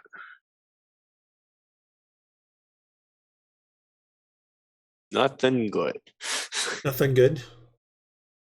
I think I'm going to use my wand of magic missiles to cast a magic missile. Item. It is automatically at first level, so it will just be the 3 missiles as Yeah. normal. Did you target? Yep, you did. All right, Yep. it hits it. These missiles come slamming into it. All right, Marcus, you're up. Marcus steps over and shoots it. What? Or tries to shoot it. Yeah, give Let's it a see. With sharpshooter. And I always forget that button doesn't work. It's just sitting down there teasing me. Oh! Ooh, what's And going on? would that be 2d6 because it crit for the sneak attack? Yeah.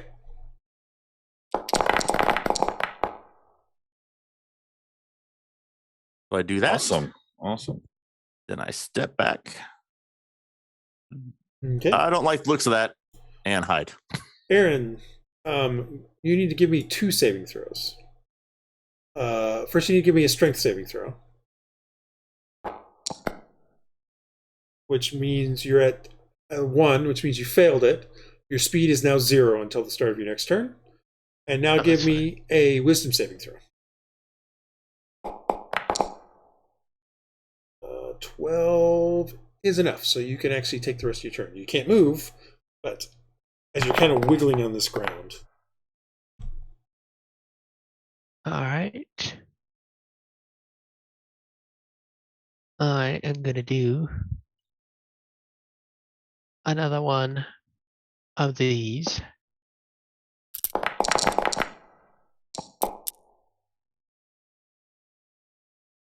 I targeted myself. Whoops. Because of the way you put it. How much When I damage does this shoot take? myself. Don't worry about it, I can undo it. Okay. Whoopsie doopsie. Anyway, and then I'm going Indeed. to. No, wait, that's it. Never mind. And you can't move, so. All right, Praedyth, you're up. All right, sounds good.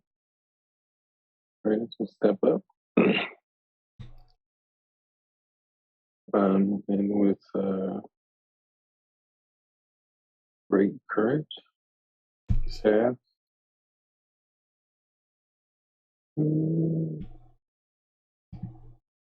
Hold the dead.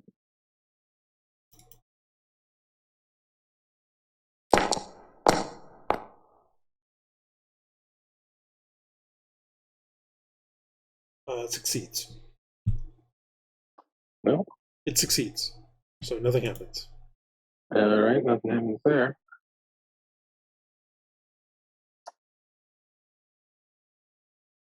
Yeah, I think that's. Hold on, let me count. I'll do that next time. Sure, that's it. Rhux, it is your up. You can do stuff, but you're currently blind. The only person you can detect next to you is Hylough. Because you have blind sight. Stab backwards. So you can actually see him with your blind sight, but that's it.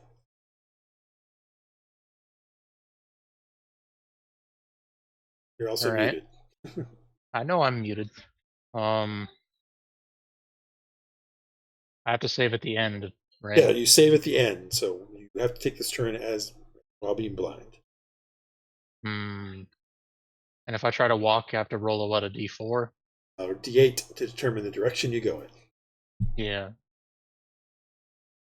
Is that per step or? No, just your first step. I would just make.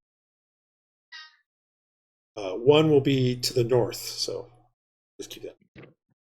Is he the one with blind fighting? Does that help at all? Yes, he can. He knows Hylough is next to him, but that's Okay. it. He's only got 5 foot blind fight. It's 10 feet, but yeah. Oh, well then you know where Dresd'a is too. One. I guess I know where Aaron is too. You probably know where Aaron is as well. Well, can I walk towards Aaron then? Since I was walking you're that blind, way, you have an idea of where he is, but that's it. Okay. So how about instead of a D8, I can roll a D4 for the 4 people I can sense? No, because you have an idea of where they're at, but you still don't know where you're going. You don't know what direction that is. You know approximately where it is. You know, basically blind fighting means you know where they're at to hit them, not necessarily to walk to them. Oh, okay. All right, well. I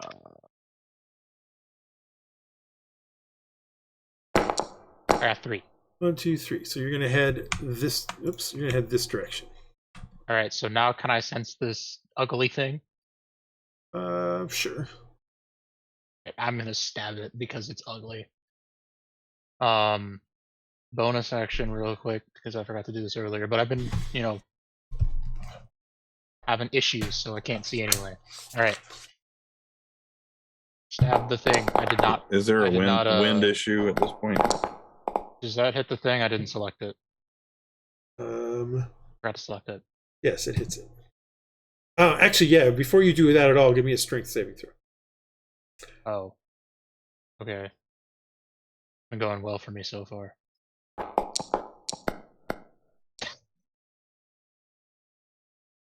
Well, you get another +3. I don't know why your thing is not adding it to you, but. Am I supposed to get it? Yes. So you have a 13. 13 is enough. Where's my aura thing? Aura protection. Yeah, there's something that basically would make it so there's auras are already always on, but it's not working. Anyway, you make the saving throw. So your your attack does hit. Okay. Just a second. Plus I'll add my charisma modifier to that, so that's +3. How are you doing that? My channel divinity. Well, then you need to make an actual use of your channel divinity. I did. It's above the attack action. Okay. So... Yeah. That was my bonus to do that, and then I stabbed him. Okay. And now I'm gonna stab him again.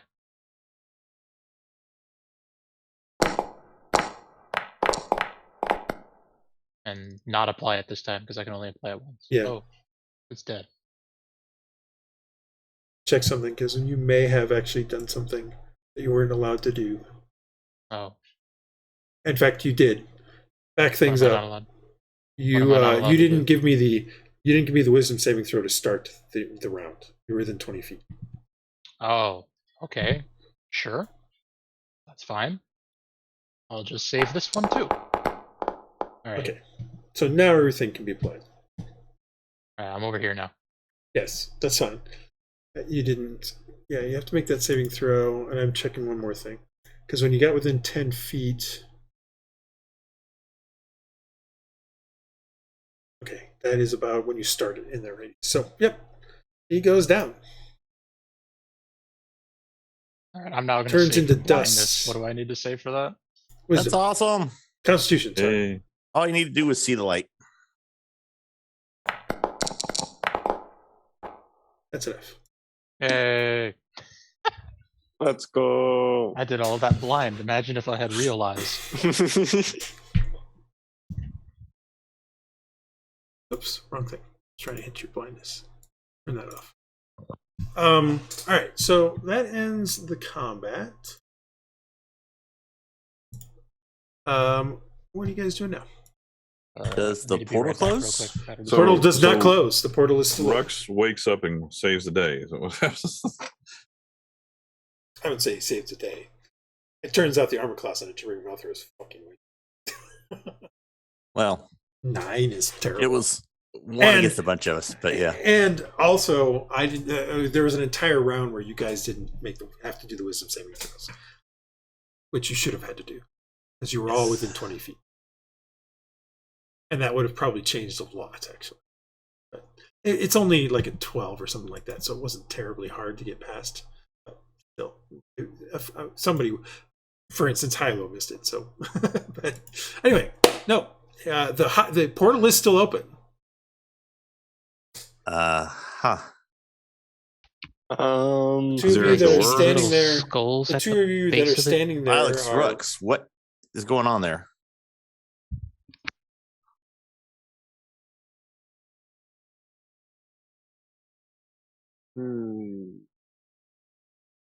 Are there any? Let me get a detect magic going. I think that would be like useless. Well, I you mean, get detect magic going, are you? yeah. All right. So you bring up detect magic. I mean, The just to portal kinda is see- blindingly bright. I would assume so. Like around the portal. there is edges. a magical thing where you can see a rune, which you can see when you already made a saving throw for, so it doesn't affect you. And that's all you see magically in this room, other than potentially any magical items that people have that are out, Right. that are visible. Okay. Well, I don't think I have enough magic to actually dispel this portal, but I could give it a shot. I mean, are there any like? Is there anything on his body? Is that mage's body or anything? Yeah, like, let me. Well, it's the body dust. turned into dust. that's right. That Flew being into the said, portal. and it flew into the portal. That being said, Aaron, you did notice something drop out of it onto the ground. Well, I shall look for it. Grab it. Looking around on the ground there, you Maybe see. not grab. You see. Snatch. Gotta find my.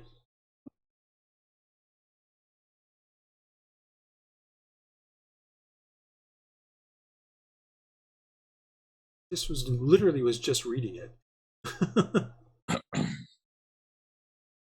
There you go. You find an impossibly complex navigational tool made from gold, set with several perfect diamonds. What you find? We can go anywhere. Wow. Okay. Cool. I'll take it then. All right, give me a strength saving throw Oh, that's easy. as you Got it. move closer to the portal. Oh, You do get a +3. Did you include that from Rhux? no. So it's 15. All right, so then you save. You're able to pick it up, but the winds are pulling you toward trying to pull you into this portal. Do I see these little skulls? Yeah, they're there. Would I believe that kicking them or moving them away from the ritual circle would do something? I don't know. You can always try it. All right, I'll kick one away. You kick at it and it hit it, and it hits. It's like hitting a piece of metal that's Ow. solidly into the ground, and you take My foot. Break your foot. 4 points of bludgeoning damage. My foot. So please take 4 points off. Yeah, it's like it's solid. It's like a piece of metal, like embedded into the ground when you kick it. All right, well, I'm gonna try to break it or something. Okay. What are you gonna do to try to break it? I mean, it's clear your foot is not strong enough to break it. shall. While he's doing that, anybody else thinking they're going to do something? I'm gonna look around the room. Are there any other signals or any other markings? No. Okay. There's just that circle. Iylis mentions that there's the symbol. There's the three. There's the doors in the hallway. That's about it. Is the circle part of the ground, or is it drawings on the ground? It's drawn on the ground, but it partially fades into whatever this thing is. So, if we cover that circle with like paint or something, is that gonna break the spell, Iylis? Maybe. I suppose it's worth a shot. But like the thing will still be there. It's just going to be covered up. I don't think it'll really do much. Okay. You can always ask to do an Arcana check. Yeah, can that's I do what an I would Arcana like. check? Yeah. You don't have to make something up if you don't want to. Well, yeah, I'm not really. It's making fine. It up. It's fine. Just, that you I'm want kind of to. doing logic on my own. Yeah. But 16. I mean, you've heard of ritual things where it's possible to cause a circle to be destroyed by messing up the drawing on the ground. But you'd have to get closer to determine if that's one of these circles. well, I guess I'll do that exactly. All right. And move forward. Hold on. I'll start looking at these crates, see if there's anything All right, like so that. you get to paint or there, anything. and the wind starts trying to Constitution. pull. Starts no. You've already made the saving throw for the symbol. The wind starts to pull you forward. You feel that if you get too close in, you run the risk of being pulled into the portal, and your strength is not exactly great. So It's not. No. I'm just giving you the warning now. if you wish Can to I continue. can I get a closer look from here, or can I? Is it Looking still too from far there, away? it's definitely something. It's definitely not part of the stonework. Like it's put in. It's been painted is the wrong word. It's been marked in there in some fashion. You're not sure if it's chalk or not. You're just not 100% sure what it is. What's made that from where you're at, but it's definitely painted is the wrong word. It's definitely drawn onto the stone in some fashion. And now that you're a little closer with your detect magic on it, you can see the magical weave of the spell, of the ritual or whatever this is interlocking in amongst the skulls, as well as you can see some tendrils of it. You see one tendril that seems to be kind of just fluttering. You see another tendril that goes to the symbol, the symbol that's on the floor that you can now see with magic, which is a black inky magic there because it's a madness thing. And you can see another one that kind of trails off up through the roof. Wonder where that one's going. But I also wonder if I can if I try to dispel the rune, if that will also do something.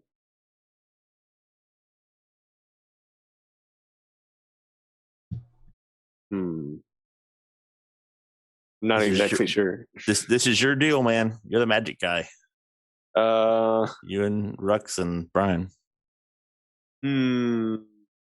I guess I'll try Dispel Magic on the rune. Okay. I am looking through the crates to see if there's something in there like wine or something we could use to wash it. The crates that are in front of you? Yeah. No, there is dust. White dust. White powder. I get high and have not that kind of. I mean, if you want to try to sniff it, you can. No. It's up to you. Give me that dispel. Are you just going to do Dispel Magic? Yeah. How often can I channel divinity? All right. The symbol goes away. Okay. And you see the tendril kind of flutter off of it, and it looks similar to the other tendril. You also see sort of a pulse. Similar. Well, the other there's 3 tendrils of magic from the weave of the magic that you're seeing, the weave of the spell. 2 of them seem to just be fluttering as if they're not connected to anything. One still kind of goes up through the ceiling, but doesn't flutter like those other 2 do. Okay. And you did see sort of a flash go through the actual weave when you dispelled that symbol. Gotcha. Are the symbols drawn on the floor? No, symbol. You don't see a symbol, Rhux. Oh. You don't detect magic on, do you? No, I thought that this was something like drawn on the floor. No, there is a ritual circle drawn on the floor. Yes. What Iylis spelled was not that. No. Okay. So I was going to say I can make water because people were talking about liquid. You can try to make water if you wish. Well, that's what I was asking. I can't remember how often I can channel divinity. The water acts like usually once or twice. You put it into it depends on your level. Depends on your level. That's correct. The water goes absolutely everywhere because of the wind. Where does it tell you that? Where does it tell you this? Under Paladin? Hold on. No, it's channel divinity. Yeah, I've got D&D Beyond up. I'll find it. The problem is that they don't do this very well. It's not in the Paladin. Channel divinity. Your velocity channel few magical effects. You can only use it once. Oh, really? Yep. Once for what? Short rest? For short rest. Oh, that's lame. Never mind. I can't make. Oh, no. Can I make water? Oh, never mind. No, wait. Is it part of my divinity or not? Breath, Fury. 1 second. Let me make sure. Oh, it might be only the 2. Yeah, you only have 2. I thought I had 3. Oh, never mind. You have a spell. Okay, so I have a spell. Yeah, you have a spell called Create Water. Yeah. I thought that was from my channel. I thought that was from channel. Just a spell. Oh, you know what? That's probably from the oath. It's an oath spell. Yes. Yeah. Never mind. Okay, I can make water then. All right. I'm gonna cast your spell. I'm gonna cast Create or Destroy Water. I'm gonna create water. And it splashes out and immediately gets sucked into the portal. Okay, well that's freaking dumb. And I called it. You did call it. You know, it was an idea. It was an idea. It could have worked. It could have worked. I thought it was going to go everywhere and just splash all over us. So the mark stayed there? Yep, the mark stayed there. No, I thought the symbol is gone because Iylis has gotten rid of it. The symbol, the circle stays there. there. The circle, like we could see. Yep. I want it was clever, but try and go upstairs. Right. Find where that tendril's going. Iylis, you head upstairs. Well, I mean, there are other doors down here and stuff if we want to explore. Iylis wants to go upstairs. If everyone wants other people can do whatever they want. A tendril. A magical tendril. It's latched on. Did Iylis take any damage? Did Iylis take any damage? In the fight, did you take any damage while we were fighting? A little bit. Okay. You want to heal me? Well, the people who've done a lot of... I'll wait till you're done. I would be very careful here, Iylis, in the sense that I forgot to press play on the time, but you only have 10 minutes of this detect magic, and you've probably used about 5 of it already. So. Okay, well then I should be hurrying up the stairs and trying to find this. So really quick. Once we're done with the I don't need healing that much. You head up the stairs. I will go with Iylis to make sure he's safe. Come up top here. When you get up on top here, you can see that the tendril kind of comes out of the floor and into that scroll. Into the scroll? Yep. Dispel magic on the scroll. All right. Burn it. All right. So you cast spell magic. Cast your dispel magic. I have one last dispel magic. I hope this works. You see a flash of light on the scroll as the the word, the symbol on there dissipates, leaving behind all the writing, by the way. Ooh. And down below, for you guys down below, you guys see all of the skulls suddenly start to swirl as if they're in a whirlpool before smashing together, turning into dust, and then going through the portal as the portal closes. Let's go. And I don't have a closed portal map, so you guys are just gonna have to. All right. Well, if everyone wants to come downstairs, So for did 10 that do minutes, it? I have a prayer. Oh yeah, Marcus, you went No, up with me. I'm upstairs, so I don't. think it should. Yeah, you don't know that. You don't know upstairs. You don't rush know. back downstairs and check. Upstairs, you don't know. You just saw in the case of Iylis, you saw that it did something, got dispelled, and you see the tendril snap and kind of get pulled through the floor. But that's about it. That's all you see.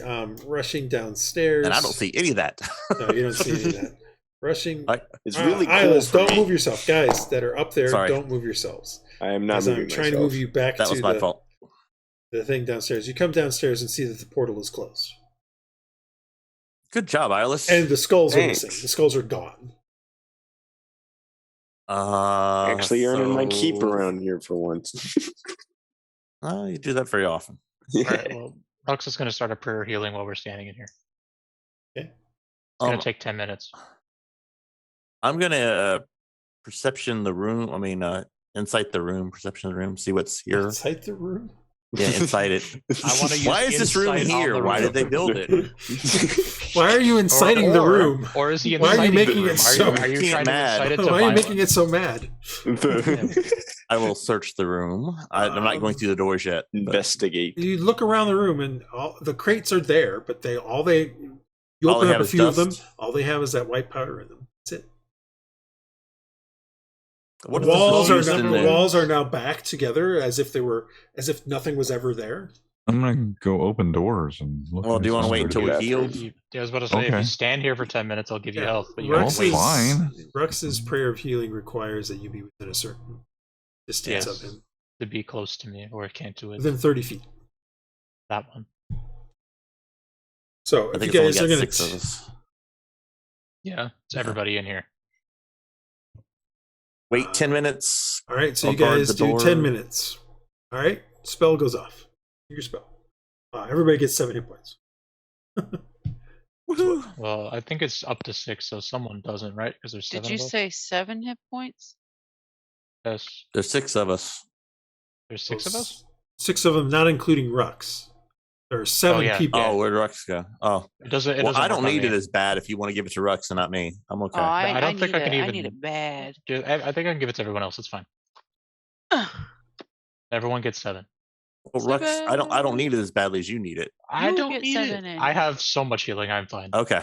You guys hear from. I also You don't. think hear I a can use muffled it. sound say, "I don't care who needs the healing. I would like to get out of here." Where is Did she ever tell us what this guy's name was? No, she did not. Okay. he? In this one? Where does the voice come from? He's not in this one. From that direction, but Marcus, you and Rhux open a door into that particular room. Looks For some creepy. reason, I didn't put the journal entry in there. That seems kind of weird. Looking in there, It does look creepy. you see that there is a sort of an altar there with a bunch of candles on it. There's a strange kind of twisted sculpture on the thing, sort of like you call it a sculpture, but it really is more of an idol. Marcus, you kind of recognize it, and Rhux, you maybe kind of recognize it. Actually, both of you give me an intelligence check. The voice you heard, though, came from the west. And Hylough opens the door and sees a person kind of Yeah. No idea. bound up. Oh my. Rhux, however, you recognize it. It looks very similar to the creature that came out of the portal. Oh, the one that I could definitely see. Yes, that one. Not the gibbering mouth. Or the portal from way back on the island when you were cast away. Oh, it looks like the original Oh, big black crap. thing. That guy again? Yeah, that thing is nasty. What you guys also notice is you're looking around this room, and I'll get to you, Hylough, and you guys up there. How big is the You island? find a small idol with a strange stone sculpture, which looks like sort of like the gibbering mouth, or sort of like the creature that came out of the portal on the Castaway Island. There are several scrolls on the table and scratched words into the wall. Both the scrolls and the writing on the wall. The writing on the wall looks. You can look at it. Some of it's in common, some of it's in a weird language. The stuff in common seems to be, as you kind of look it over, seems to be as if it was written by a madman. Okay. Seems about right. Iylis, Praedyth. Seeming to, and the common stuff you can kind of read, it seems to be, again, speaking like a madman, but doesn't seem to really be telling you anything other than the whispering voices, the eyes, they're looking, the whispers are speaking to me, they're telling me all these things. Please take them away. Please take the whispers away. I don't want the eyes to watch me anymore. And then it literally goes from that kind of scratching into the other language, and then comes out and again kind of goes into this madness kind of stuff again. How big is the idol? Just a second. The writing almost seems to be written as if from two different people at times. Some passages more coherent than others. And once Praedyth gets here, I'll give you a little more. The captain, name I have given, but I can't seem to find it here. Captain is found tied up in the sleeping chamber, Hylough. He's like, so good of you to finally decide to check where I might be. He is, I do have a name for him, I just have to find it. Ahab. No, his name is not Ahab. Captain Entitled. He is definitely a Canosian, and I honestly cannot find the name that I gave him. Oh, that's because it's in a different document. Because I'm dumb and didn't post it in here. He is Captain Kyriako Praedyth. He says, I am Captain Praedyth at your service. However, I need to get to my ship. I must get out on the tide tomorrow morning. Yeah, I guess you're not at my service. I'm at yours. Okay. Great. Well, I'll untie him. Okay, you untie him. As soon as you're done untying him, he slaps you across the face and says, do not, I say, do not ever take my service for granted. You know what? I'm going to slap him back. Okay, give me a tie him back up, man. Slap him back. He pulls out. Well, he doesn't have his weapon. He puts up his hands and says, "Oh, you wish to fight me? Well, I shall fight you then." I can just tie you back up again. I can just tie you back up. Captain's gonna break this up. You know, don't give me no mess. Get out of here, jerk. I don't need your mess. Peter, you're welcome, by the way. His name is Captain Kyriako Praedyth. Captain Cocky. With a K. He's Captain Cocky. And you know for a fact that if this captain doesn't get found, Sarah's deal is fucked. When I realize what they're doing, I'll. Yeah, I'm just saying. I don't. We can still bring him back tied up. Yeah, I don't really care now. I mean, yeah, okay. If you guys want to piss off somebody that's really important and can really screw you over. No, I'm just like, dude. He's like, thank you very much. If you wish to fight me, and as you come around him, he turns and he actually lashes out at you with a punch because you slapped him. You started it. He's only got like a 14, which I don't think is enough to hit you, Hylough. So he misses. And then Aaron comes in there to try to break it up. I was just moving out of his way. Yeah. Get out of here. You move out of the way. I don't care anything about you. You know what I mean? I'm just in it for the money. Bozo. As far as you know, you're not getting anybody. He's like, well then, I will be on my way then. And he starts heading up the stairs. Opportunity attack. If you wish to attack him, Dresd'a, by all means. I think you might want to ask Marcus who this guy works for and how important it is that you do not screw this up. No, who the heck is this guy? I am imagining Marcus? it. I am imagining it. Okay. That's fair. I'm going to sucker punch him right up the stairs. And about this time, Marcus, is when you guys are done looking in your area. What do you guys want to do? I'll go back and see what the ruckus is about. Right. I mean, Praedyth wants to Iylis, go up and yeah, go ahead. read that Iylis, book. Praedyth, there's some symbols in there that's some different language in there you might want to look at. Oh, okay. What did you find the captain? Not too good with You languages. see a guy kind of walking up the captain. stairs. Captain. He kind Good of to see you're well. And who are you? And why should I care what your name is? I am an envoy of Sarah. We have been sent to find you and rescue you. Perfect then. If you would get me back to there as soon as possible, we must be on our way. Of course. I yell out, I just almost died trying to save your rear end. I see. Don't give me no mess. Hylough. I do not care. Speak with my master, Lord Counselor Talk to the hand. of the Military, Mihail Veliakos. Come back. I heard that. You're from this place, by the way. Yeah, you've heard, aren't you? You Yeah, would he know is. who that is. No, not necessarily. Miliakos. Okay, he's not a lord. Vihal Miliakos or Mihail Valiakos is from Miliskos. He's an Economist. Okay. He's the guy you saw in the tavern come in and basically tell Sarah, get this guy or else. Yeah. He's also the guy you saw 10 years ago. Yeah. He's this the man. prick. I'm not saying he isn't a prick, but he's... No, I know, but he's an important prick. He's an important prick is the problem you have right All now. right. But he is this guy. I'll show you again because I have his picture. It's the wrong thing. He is this guy that you saw previously. Or at least those of you who were with Marcus saw previously. And you do know Marcus based on his name. He can be a big thorn in the side if you get on his wrong side. On his bad side. All right. Yeah, so he starts heading up and he's ready to move out. But Praedyth, you go in there and start looking over the language. Reading through the stuff on the walls, it's very clear. It's almost as if two people are writing this. One in the strange language is writing about extra dimensional math, how that affects portals, how you can lens the different dimensions to lens through a portal into fewer dimensions. Being very specific there, into fewer dimensions. And then that will devolve into this whimpering about eyes and mouths and whispers and things of that nature.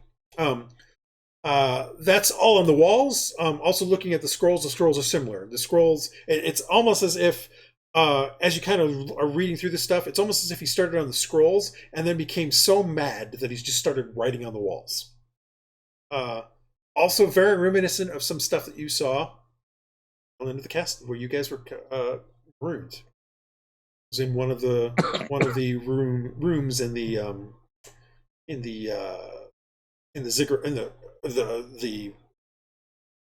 chambers under the ziggurats. One thing that comes up multiple times, however, is the name. Let me find it real quick. Is the name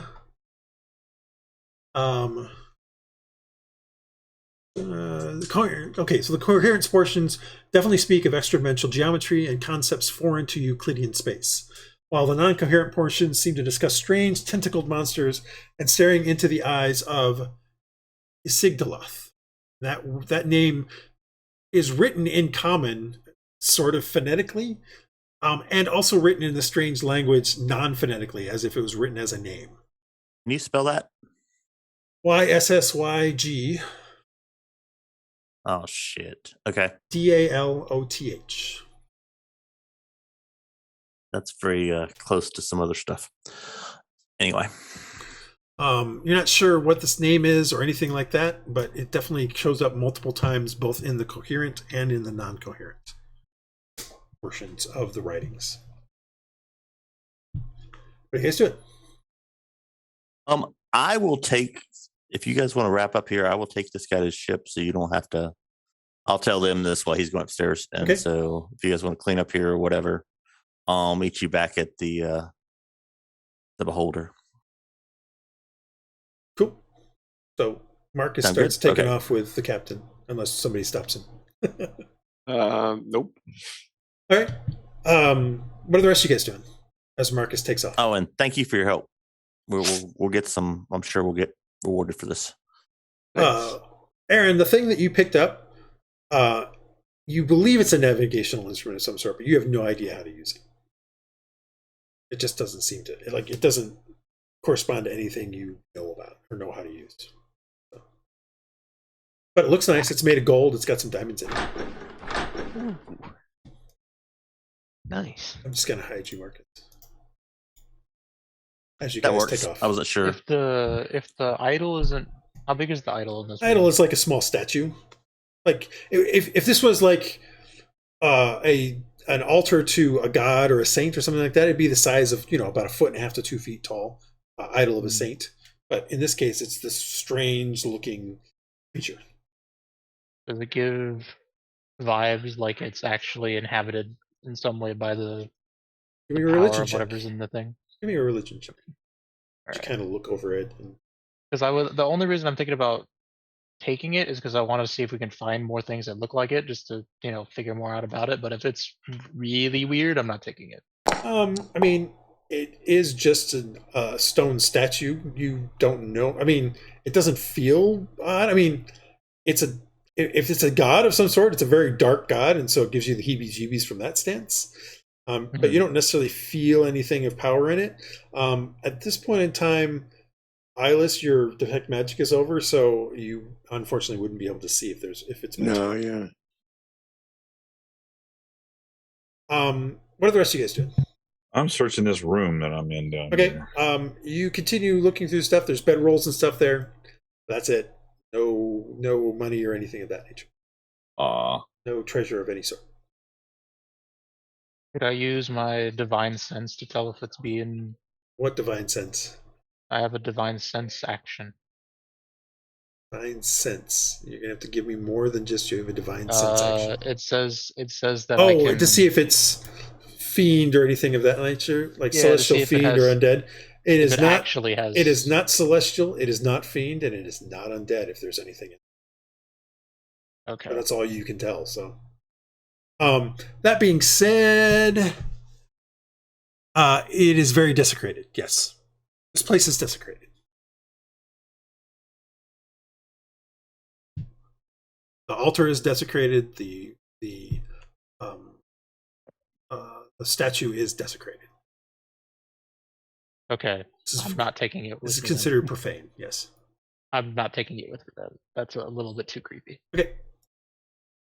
Does any one of us draw stuff? Does Praedyth draw stuff? Maybe Praedyth can draw it. Yeah, Praedyth can draw. Has Praedyth been in this room yet? Yeah, he was reading the walls and the scrolls and stuff. Oh, well, when he's in here, I'll ask him to draw it. No. Draw the idol, so I don't have to take it with me because I don't want it that badly. I just want to have it on hand in case we see something. Give that's me unrelated. a dexterity check to try to draw it, and then give me a wisdom saving throw. Okay. Oh, okay.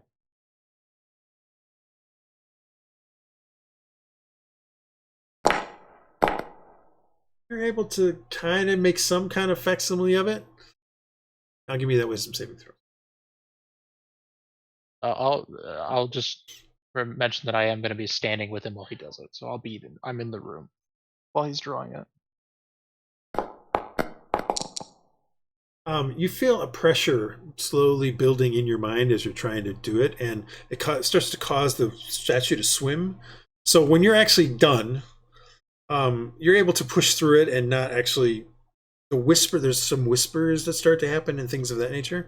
You're able to push through it and make the drawing, but the drawing, Rhux, when you look at it, like Praedyth, you look at it like, yeah, that's a pretty good facsimile of it. Looks pretty close. Rhux, you look at it, doesn't look anything like the statue.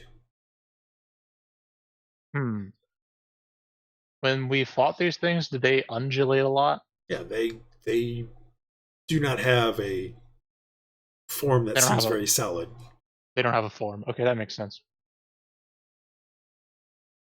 Yeah. Okay. Anybody I'll else doing have anything to- while these guys I'll are just doing hold it? on to it. Because it's Maybe going to I'm take going to take some continue to time. look through this room up here. Yep. Same thing. There's a lot of the bedrolls and stuff like that are there.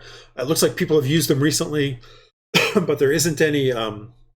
There isn't any money or anything like that to be found. I'm gonna go upstairs then. Okay.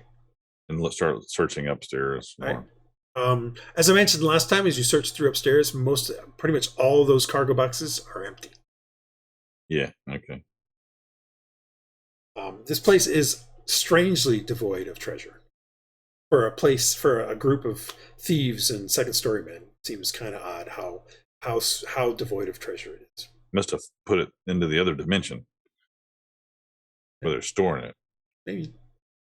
Maybe. You guys doing anything else here? So the are you taking anything from here? This is closed, right? The place. It's a square room now. Again, there's no. So all the boxes just have powder in it. Yep, they have That's the white it? powder in it. I'll take a small amount of it. Okay. I'm just gonna take some of it. I'm gonna go back down and I'm gonna search for like hidden doors or something in this. Right. Give me an investigation check.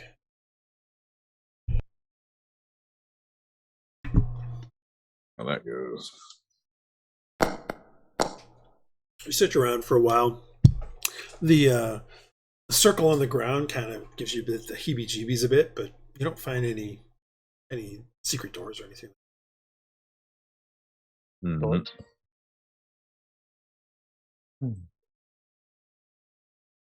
That's 2 campaigns old now.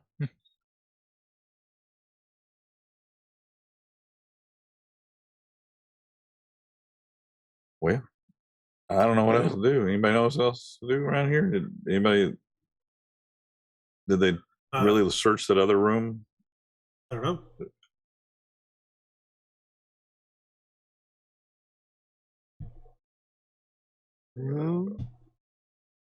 Are they really searching here? Or they just look at all the writing on the wall? They looked around. I mean, they looked at the writing on the wall. There were scrolls on the altar. Anybody look for secret doors? I did, but you can look again. I didn't see anything. I mean, I don't have very good perception. Well, neither do I. Can I investigate the scrolls? Sure, if you want. Okay. Do I need to do any checks or anything? No, you start looking through them, and you can read parts of it. You can't read other parts of it. Like, you can read the parts in common that look like a madman has been writing them. The other parts, you can't seem to understand the language. It's not in a language you know. Okay. Hylough, I should have mentioned when you did look around in the main room, there was where the Warlock had been turned to dust. There is a dagger on the ground. Huh. Also, which included like Aaron has picked up the weird sextant-like thing, but that dagger was still there. Is it black metal or something weird like that? No, it just seems to be a metal dagger. I'll grab it. Okay. I want to tell people I have it. Hey, look what I found. Something goes wrong with me, you know where it came from. When I start stabbing myself in the eyes, you know what to do. Anything else you guys are doing? Anything else you guys are taking? Like, there's the scrolls down here. There's the scroll up on the table up above. Are you taking them or are you leaving them? I'd like to take some. I might take the one upstairs. I want to look at it more closely. Did anybody else look at it more closely now that it's non-magicked? Well, I mean, again, you don't understand the language. Okay. Like, the non-magic was getting rid of the symbol that was on it that was affecting people. I did take a hand crossbow from last. Yeah, no, I have that. Okay, got it. Summary. I thought you did. Just making sure. But I might take that anyways. Okay, so you're going to take that scroll. Anybody taking the scrolls down here? I think Dresd'a just said she was going to take them, right? Yes, I did. What are you guys doing otherwise? You done looking around here? I am. Okay. Yeah, I'm done. You guys head up. This place give me that heebie-jeebies. And head out into the alleyways and realize that Marcus and the captain are gone. and you're not 100% sure where you are in the warrants. Where are we? How did we get here? Hylough, you have a better idea than the others do, but still, you don't know the warrens as well as Marcus does. So everybody knows the warrens. Just follow the smell. So Marcus, you and the captain have head off, and he initially just kind of looks at you for a bit and doesn't say anything. And as you guys continue on the way, he actually just falls into step behind you and just lets you lead the way. He doesn't actually say anything the whole time. Okay. For those of you who are back at coming out of the thing, give me an investigation roll as you guys try to figure out how to get out of the warrens and back to the docks. It's more a question of how long it takes you to get to where you. All right. My education or my knowledge does not help. So. Yeah, clearly. You guys spend the better part of 30 minutes trekking around, slowly trying to get out of this sort of spot. But eventually, you do find a road that takes you at least to a dock. Turns out you've went all the way to the northern side of the island, and you need to get to the southern side. But at least now, all you need to do is just get west or east until you find one of the main thoroughfares that will take you to the other side. And so it then takes you another 20 minutes to get back to the side with the docks and the beholder. But Marcus, you make it back already. I will ask the captain, why did they target you? Why should I know? I was drinking. Just wrong place, wrong time. Probably. It happens to a lot. It does. Can I insight that to see if I think he... Sure. Anything? I find it a little intriguing that you guys haven't asked about the other two sailors. But... Oh, well, I didn't know anything. He's, as far as you can gather, he's telling the truth. Marcus doesn't care about the other two sailors. Clearly the captain doesn't either. I mean, if we rescued him, that's great, but... No, they weren't there. You didn't see any other person. He was the only living soul left in the building when you guys... Because they were sacrificed to make a portal. Maybe not. Me too. But Marcus wouldn't know that. And right, maybe not. So yeah, you make it back about 20 minutes before they do. Heading into the beholder's blind eye. You head in. He basically says, "Tell your belligerent one that I say thanks." And he continues on towards the Echinosian ships that you saw. I nod my head and go on in. All right, you head in, and inside it's a bustling night at the beholder's at the blind eye. You don't see Sarah anywhere around though. Currently. You do notice Severino, though, sitting over in that same corner from when you guys left earlier. All right, I'll go sit by Severino. Okay. He's looking a little more normal. Color's kind of back in his cheeks. He nods as you come up and says, it's good to see you again, my friend.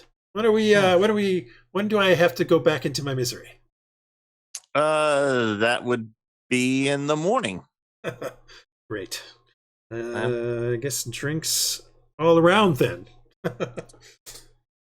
Well, yeah. I don't know if I hang over is a good way, but the worst way. I was thinking about just staying drunk the whole time. Oh, well, that would work. That, however, is a time-honored tradition of being a sailor. Might be a little less. I don't know. Maybe I won't. Who knows? We'll see. Oh. The barmaid comes up and Severino's. And it's like, Calliope, it's good to see you again. I guess we're going to have an ale of some sort. Calliope nods at you and kind of gives him a slight smile and says, sure. You want another ale? Are you feeling up to it now? Severino's like, yeah, I think I can handle one. And she's like, you sure? The last one came up onto the table and I had to clean it. Marcus does not snicker. He would not. Severino kind of looks at her and is like, I should be fine, thank you. And she I would like a brandy. All right. She heads off. Is Sarah away for the night, or is she? As she turns, you say that. It's like, yes. I believe she is out with some business this evening, but she'll probably be back later. Of course. And she heads back towards the kitchen, or the bar and kitchen area. You guys get your drink a few minutes later, and Severino just settles in to start sipping the drink. He's assuming that if you want to talk, you'll start talking. Otherwise, he's been sick. He doesn't have anything. I'm good with him. Right. I'm good with my thoughts. All right, so you guys sit there for about another 15 minutes when the rest of your group make it out into the docks. Where do you guys want to go? Like, the Beholder's Blind Eye is where Marcus was probably going to take the guy, but you guys could just head to the ship. You can do whatever you want. What are you guys doing? What are the rest of you guys doing, I should say? What time of day is it? It is just past dusk. So I'm going to go back to the ship and rest. All right, Hylough's heading back to the ship. Anybody else? Also heading back to the ship. All right, Aaron and Praedyth are on their way back to the ship. Anyone else? Yes. Yeah, I'm definitely gonna head with them. All right. Because I want to. Dresd'a, you're the only one who hasn't said anything. Are you going back to the ship, or are you going to the Blind Eye? I'm gonna go with the Blind Eye. All right. Woohoo! So, a few minutes later, as you're sitting there with your thoughts, Dresd'a kind of walks into the bar and starts looking around. Wave her down. Yeah, you wave her down, and Dresd'a, you see Marcus waving, sitting next to Severino. Severino's looking a little more colorful, as opposed to green. He's looking a little more rosy. As you sit down next to them, you see he's nursing something. Marcus has got some kind of drink as well. What can we get you, Dresd'a? My treat. I'll have whatever you're having. Surprise me. Brandy. Surprise. All right. A very good brandy from Sarah's private stock, but okay.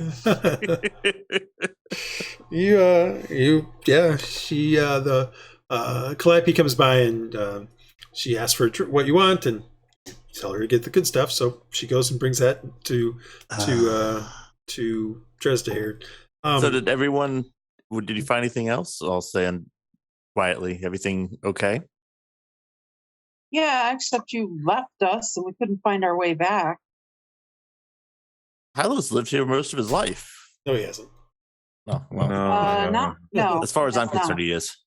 No, he hasn't. I had arrived just a little bit before. Like about 3 months ago. Hylough's only lived in Margali for like 3 or 4 months. I really thought he had lived there most of his life. No, but he came here on a ship. Hylough has been here before, but I thought it would be better than actually getting in a fight with the person who could make our lives incredibly miserable and was the person we were sent to save. So apologies on that. Was anything else found? Just some scrolls and stuff, but I think you already saw what was there. Yeah, it's a really weird place. I'm not sure.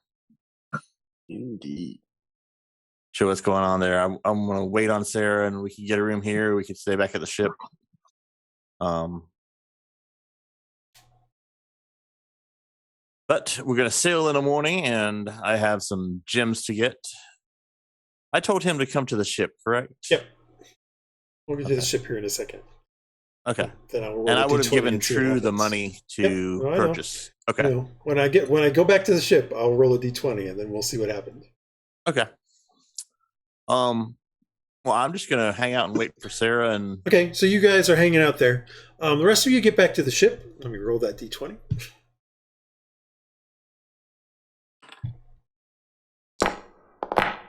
All right. That 20. Okay.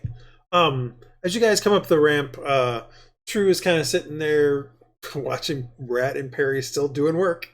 And she kind of nods at you at the 5 of you guys that come up, and she's like, as you guys start to disperse to various places, she's like, "Oh, hey, a guy dropped by a bag of some stuff. I gave him some money. It was a Marcus thing of some sort. I don't remember exactly what. But the stuff is in the captain's quarters." Thank you. Oh, I'm actually going to talk with True about the potential to carry some cargo to Calastria, the illegal, possibly get her opinion. You're not on. sure if it's illegal. You just know that they don't want to send cargo to Calastria. They're not facilitating that. So that doesn't mean the cargo's legal or illegal. It just means that they're trying to stay out of that because of the embargoes and things like that. Okay. It is definitely shady that somebody still wants to send something there. Don't get me wrong. You're right to be kind of wary of it, but it doesn't mean that the cargo itself is inherently illegal. Like, it doesn't mean it's narcotics or something like that, or some drug or anything of that nature. It could just be some regular thing, like maybe ore or weapons or something like that you would normally be able to take there that just is embargoed, so they don't they wouldn't let it in. That's all it means. It could just be that. That's what I'm saying. Well, I want to get her opinion on whether we should attempt something like that. Or... she listens to what you have to say about the various things, and she's like, it's kind of up to you guys. I mean, I think Marcus mentioned that they might impound the ship if it's something that they're really bad. I think you need to talk to the guys and see. Sorry, talk to and figure out what the cargo is. Like, right. Okay. And I would be wary if somebody wouldn't tell you what it is. That's for sure. I'd probably walk away from that. But it depends on what you guys want to do. Like, remember, you guys met True on a pirate ship, so it's pretty clear that she probably is not going to have scruples that are going to care too much about what the cargo is of her own. I mean, again, she was on a pirate ship. She was doing stuff with pirating, so she just seems a little less bloodthirsty and ruthless than some of the other pirates you were working. Yeah. Okay. It's entirely up to you guys, though. I understand. We'll figure out what we need to do. Yeah. I mean, I would say if it's something super heavy, and they're not willing to, I would say if they're not willing to tell you what it is, then I would probably avoid that one. Or if it's something really, really heavy, because if we might have to outrun the embargo, the blockade or something, probably don't want something too heavy to holding you back. All right. What time we're gonna sail with the tide? The sailing with the tide, from what I understand, from what the captain and the quartermaster say, that should be mid to late morning, I think. Okay. All right. Well, we might not have enough time to get it all. Yeah, actually, it will be about mid to late morning. Okay. It depends on what you do. Like, this is not true saying. Like, it'll probably take an hour to load most cargo, so it's a question of an hour to load it once it's down here at the docks. So it's very possible it's probably going to take you somewhere between 2 to 3 hours to get from you agreeing to take something to it being on your ship. Right. So at this point in time, probably all these places are closed. Yeah, that's what I was gonna ask you about that, or the place where I was gonna look for people wanting passengers. I suppose that's the dockmaster office is always open because some ships come in late. So. Okay. All right. Well, actually, I'll probably just go do that. I'll talk to the dockmaster. Anybody want to come with me? Anybody else doing anything? I'm going with Hylough. You're on the ship? The captain's coming with me. Sure, I'll go with you, Hylough. Dresd'a, you're at the bar. Yeah, you can't be in two places. That's right. Whoops. She's so drunk, she doesn't know where she's at. Rhux or Praedyth, you guys want to do anything on the ship? No, Praedyth's just going to go to his cabin and start looking at his maps and stuff.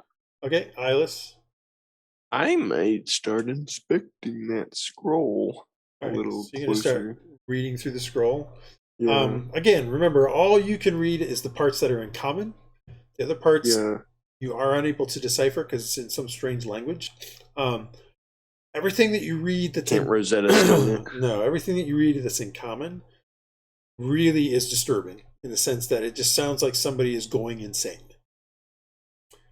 Talking about the initial parts of the scrolls talk about how they're so excited to be working with this person thing, and how they're giving them so much interesting stuff to work on and work with, and the knowledge that they're gaining is just amazing.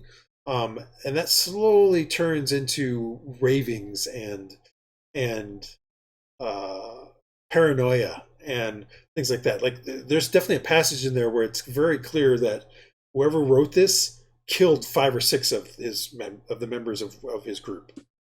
Oh, like, he got so paranoid that he's like, I'm sure they were out to kill me or they were out to steal my stuff. So it's pretty clear, given that there's some drops of blood on it and a few things like that, that he probably killed the people and then wrote this passage. So yeah, it gets pretty disturbing at a certain point. Not so disturbing that I would say you have to make any kind of checks to maintain your sanity, but some of the stuff they're talking about is definitely out there. Which does remind me, Praedyth, you really need to give me an intelligence saving throw because of all the stuff that you just read. Okay. All of the various things about extra-dimensional math and all that sort of stuff. Oh, great. All right. Well, we'll talk next time about the psychoses that you're about to start getting. Can I do a hero point? Yes, you can if you wish.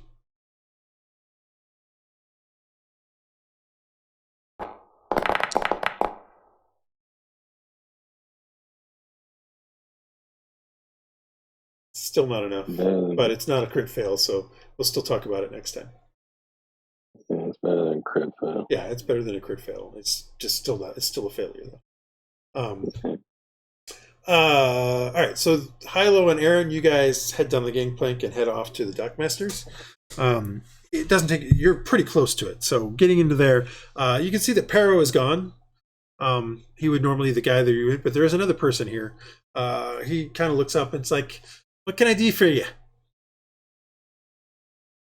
We're looking. We're heading to Calastria. We want to see if there's any people needing passage. Why are you going to Calastria?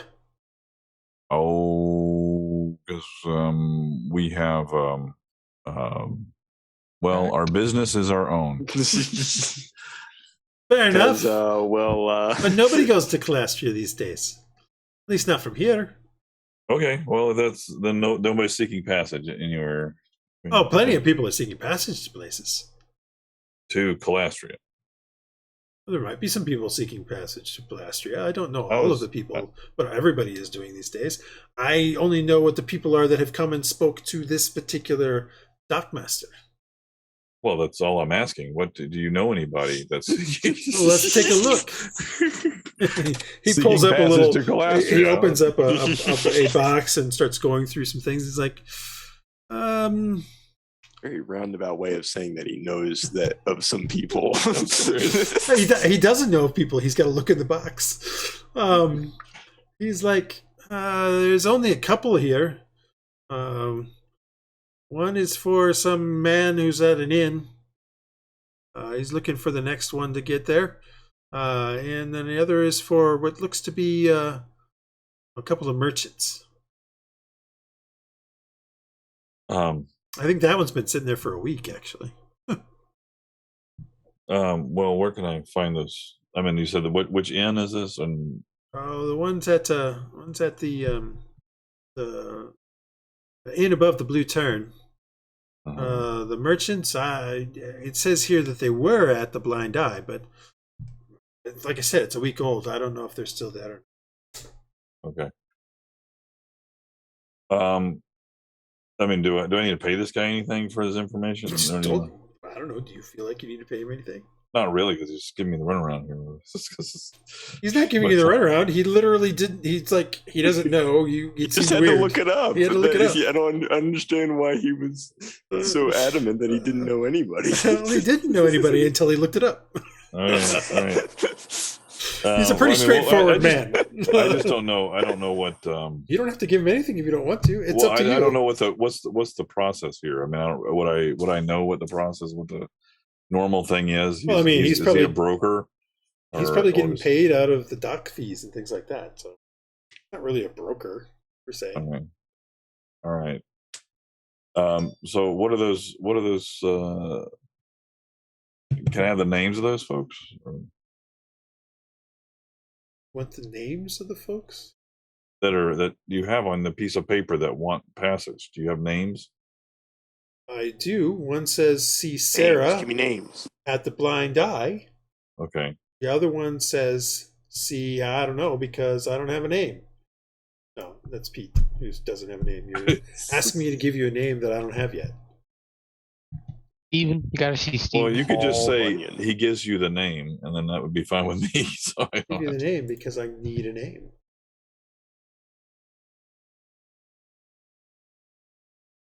What generation?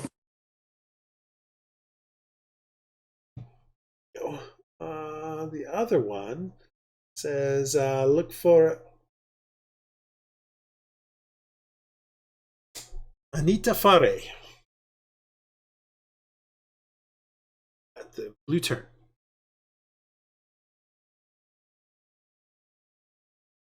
Okay. All Well, right. I'll. Well, thank you very much. I'll go see if we can find these people.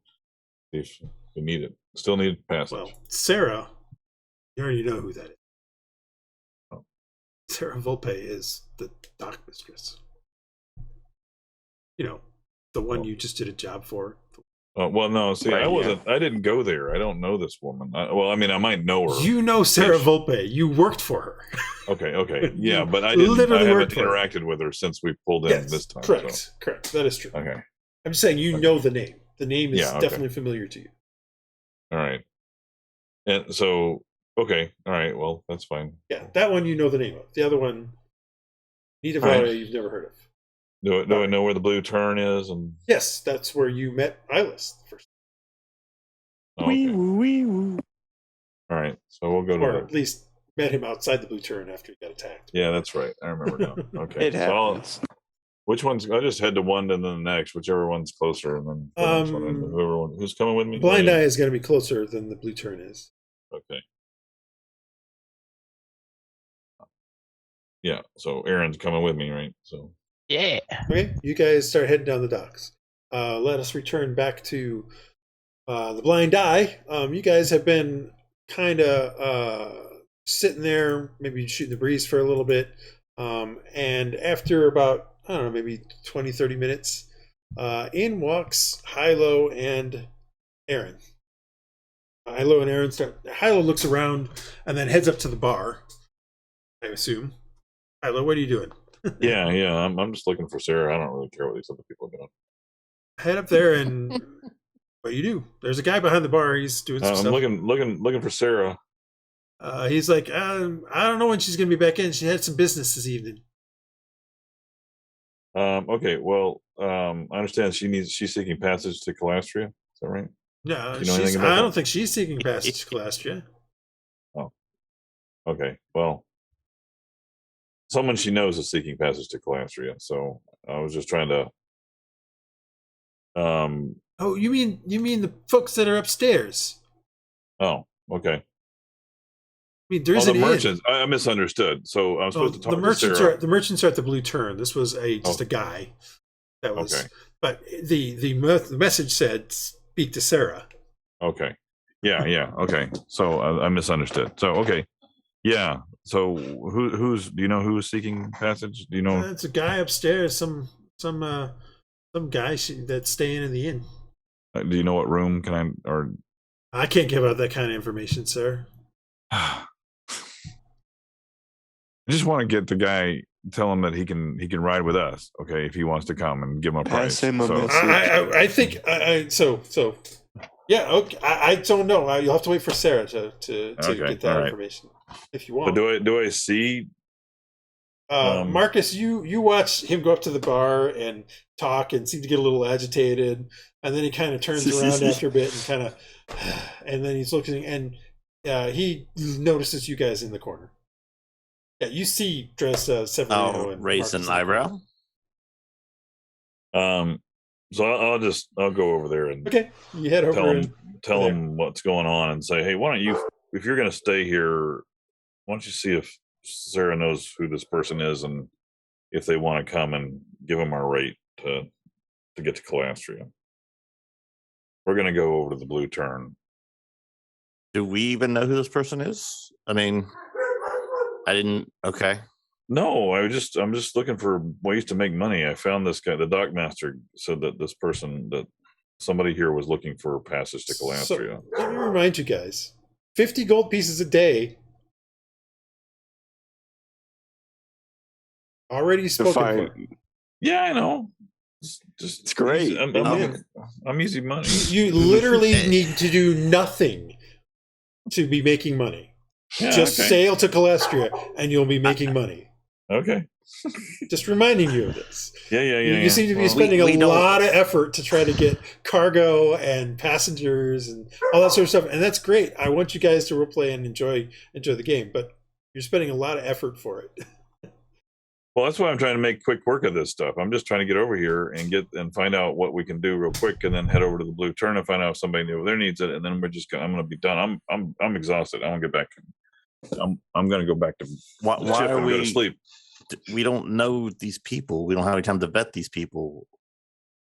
Why are we taking someone on at the last minute? It just doesn't seem very wise as far as our safety. You brought the helicopter gnome on, and so we know him. Yeah, we know that we know who he is. You crashed with him once, and then you're like your best buds or something like that. Fine, I don't care. So I just leave. I'm going to leave, going over to the Blue Turn. He leaves it off. He has a certain charm about him, doesn't he? Just Aaron. Aaron, I don't know. Aaron, I guess Aaron's not there, Dresd'a. Yeah, Aaron's going with him. I'm there technically. You watch Hylough just get up and head out. Maybe he read some of those texts that he shouldn't have been reading because he seems a bit on edge. I think he's still annoyed by the Captain Yes. That is exactly the thing. Yes, that's exactly right. Nobody seems to care. That Praedyth was an asshole. Well, yeah, they're like giving him a pass. And I would honestly counter right now that you were just being an asshole to the bartender. So, please. I'm just irritated. Yeah, exactly. I'm just irritated. Yep. No, I'm irritated at the dock master. I'm irritated at everybody's being irritating, and I'm aching and I'm hurting and I'm tired. So go lay down. Go lay down. We're leaving in the morning. Trying to get some business done. This is what I do. Y'all do what you want to do. You're sitting here getting drunk. Go ahead. I'm out of here. I am. Wow, Morpheer has really come back this campaign. I raised my glass. Hylough, remind yourself that you're playing a 17-year-old kid who really is not very worldly. Just remind yourself of that. Well, your character's 17. Moody teenager. Yes, his character is 17. I just turned 18. He's 17, who literally 6 months ago was on a deserted island for 12 years. So again, yeah, exactly. Not worldly at all. Not worldly at all. Okay, That's fine. where I'm going with this. You have like no comprehension of what a good deal head on is out at all. and head towards How many the coconuts can you get? The coconut trading. That is a really good point that you really don't have any idea of what a good deal is or what isn't a good deal. But anyway, you head out and head towards the Blue Turn because that's where you wanted to head through next, correct? Yeah. Okay, cool. So you're heading off on that way. Aaron, are you going to follow him or are you going to just stop here? Yeah, I got to make sure he doesn't kill anybody. Okay, Yeah. Aaron follows behind. Thanks. Fair enough. These are all good things. You three are still left at the bar, or at least Marcus and Dresd'a, you guys are left at the bar. I'm staying at the bar. A little bit later. I'll finish my drink and then I'm almost ready for bed too. Okay, a little bit later, Pero comes in, notices you, Marcus, and says, he's like, "Hey, I'll be there for a second. Give me a moment." And he heads into the back rooms.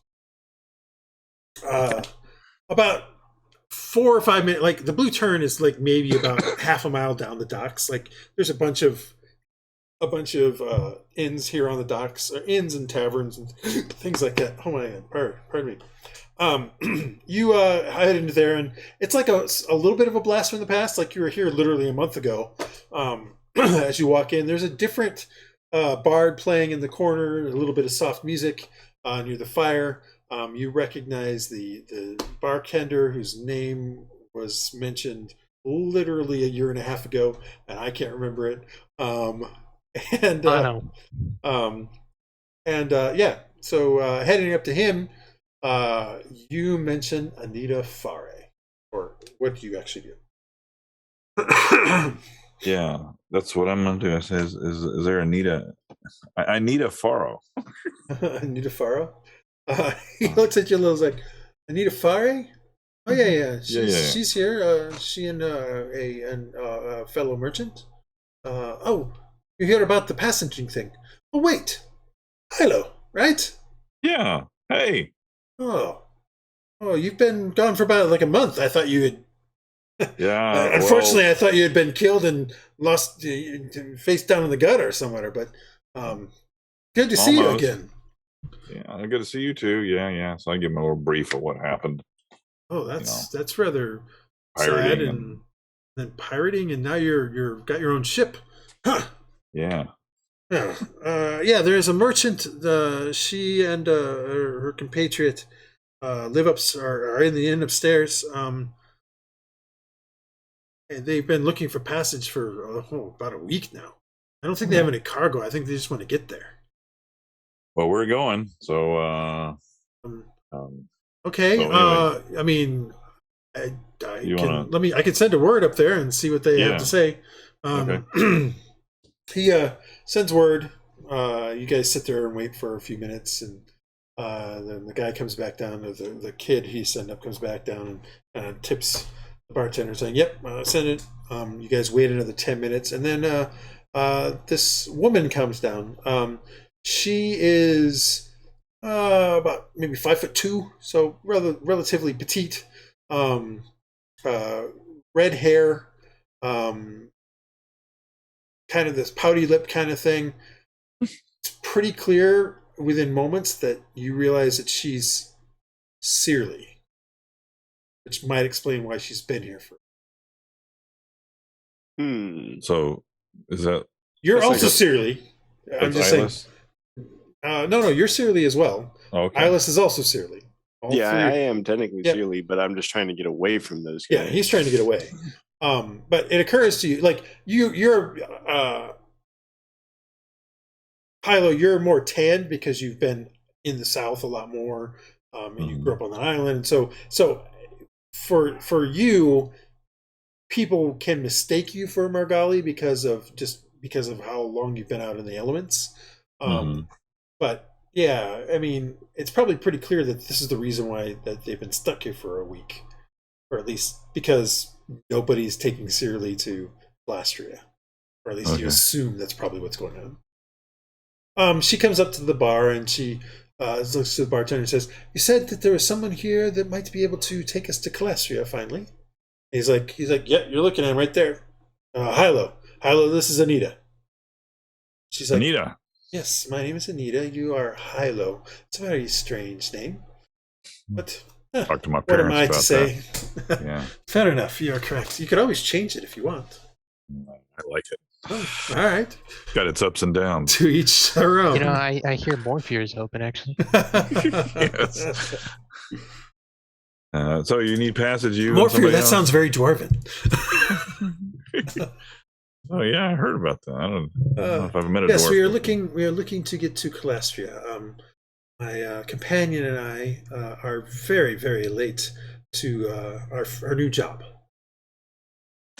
All right. Well, do you have any cargo, and do you need special? The only cargo I have is the two of us, and that is it. I mean, we have two trunks actually. So you gave me the prices for like hauling cargo by the what about people? What is that? That's entirely up to you. People are different because they are going to require food. They're going to require water, accommodations. So that's entirely up to what you guys want to charge for. Now, I will remind you that you were going to charge Galsa 25 gold. Okay. 25 gold each. That's what the captain says. He's like, that's quite a bit steep. I was hoping to get by for maybe 25 for the two of us. Maybe how about that? If you're in the crew's quarters, maybe we could do that for you. In the crew's hammocks. I see.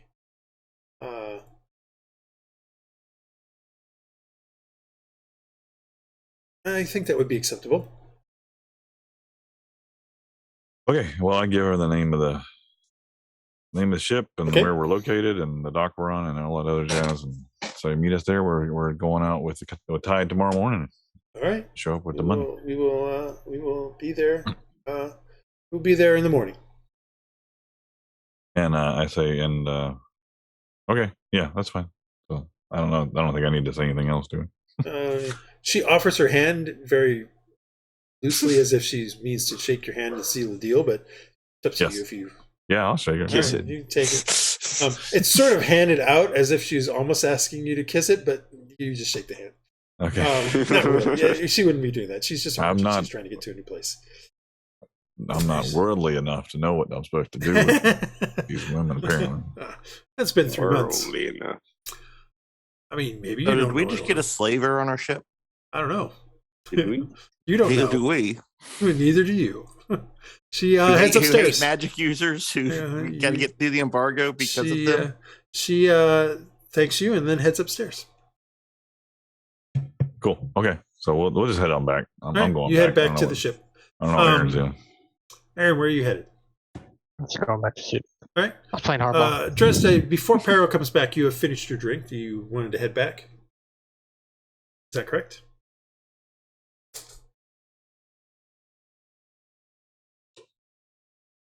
Yeah. Okay. So you excuse yourself and head on back towards the ship. You make it there maybe a little bit before Hylough and Aaron do. For those of you who are on the ship, what are you doing? Are you just getting ready to go to sleep for the night? Anything else you're doing? Rhux, Praedyth, Iylis, now Aaron and Hylough and Dresd'a. Aaron's had a long day. Had to deal with a whole bunch of weird creatures. He's ready to go to sleep. Yeah, if I can, after reading all that. Yeah, you read a bunch of stuff. It's kind of disturbing. It takes you a little bit to fall asleep. Yeah, you're able to fall asleep.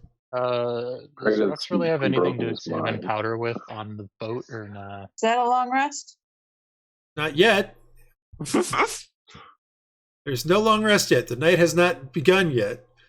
Going back to Marcus here. I'm just asking what else you guys are doing if you're getting ready to go to sleep or anything. Well, it does. Setting up watches. I'll probably be on third watch again. Okay. Do I have stuff to look at to figure out what the powder does, or no, or what's made up of? Are you an alchemist? No. You're an herbalist? Kinda. I have a kid. I mean, you can start trying to do some herbalism things to do it. I'll mess with it. All right, so you start messing with some of that stuff. It's fine. Anybody else doing anything on the ship? Because if not, we're going back to Marcus. All right, going back to Marcus. Marcus, about 10 minutes after Dresd'a leaves, Pero comes out with Sarah. And they come over and sit at your table. Sarah kind of gives Severino a little bit of a look, very slight crinkle of the eye as she kind of sits down, with a sort of a quick look at you. I will decant her that he is a cop from whatchamacallit. From Margarley? Yeah. You say from whatchamacallit, and he says, I'm from Margarley. You can just tell her I'm from Margarley. Well, Thieves can't. Yeah. I do it in Thieves can't. Yeah. Oh, he does it? Yeah. Oh, well, there you go. He's a cop, not an idiot. I didn't know he knew Thieves can't. Now you do. I do. Oh, well, there you go. Hey, he continues in Thieves' Can't. He's like, I grew up on the streets. I know this stuff. Much respect and apologies. Now I know something about you. More about you. Indeed. Anyway. If you wish to have me leave, I can leave. It's fine. I think we're okay for now. Looking at Sarah. Yeah, she's like, eh. She says, I see you got Captain Clarides back. Yeah, he's a charming individual who got along with another charming individual on my crew. He is a charming individual, but he's the best navigator the Sea of Tears has ever known. Which is why can be that charming. Which is why he's such an ass, yes. Yes, he's got to get some stuff to someone I know quickly. I don't know why he was taken, though. I don't know either. I suspect it's just wrong place, wrong time. Did you find the sailors? We did not. We found. What happened to them? Well, there was some type of magic involved, portal, and some type quite of magic involved business. In a portal. What? Yes. What? So apparently they were involved and found some mystic abilities which made them half ghosts, and they were going mad and worshiping some creatures from another place. Really? Fortunately, they're no longer alive. So, but yes, we bit off more than we thought for them, about I it. guess that's a bit weird. Okay, but unfortunately, we didn't find any track of your sailors. Although there were skulls around. So, well, it wasn't the sailors that were really necessary. It was the captain. So hopefully, we can get out with the tide tomorrow. I believe he's on his ship now. So, okay, good. That means Valakios will leave me alone and will honor the deal. That's all I need.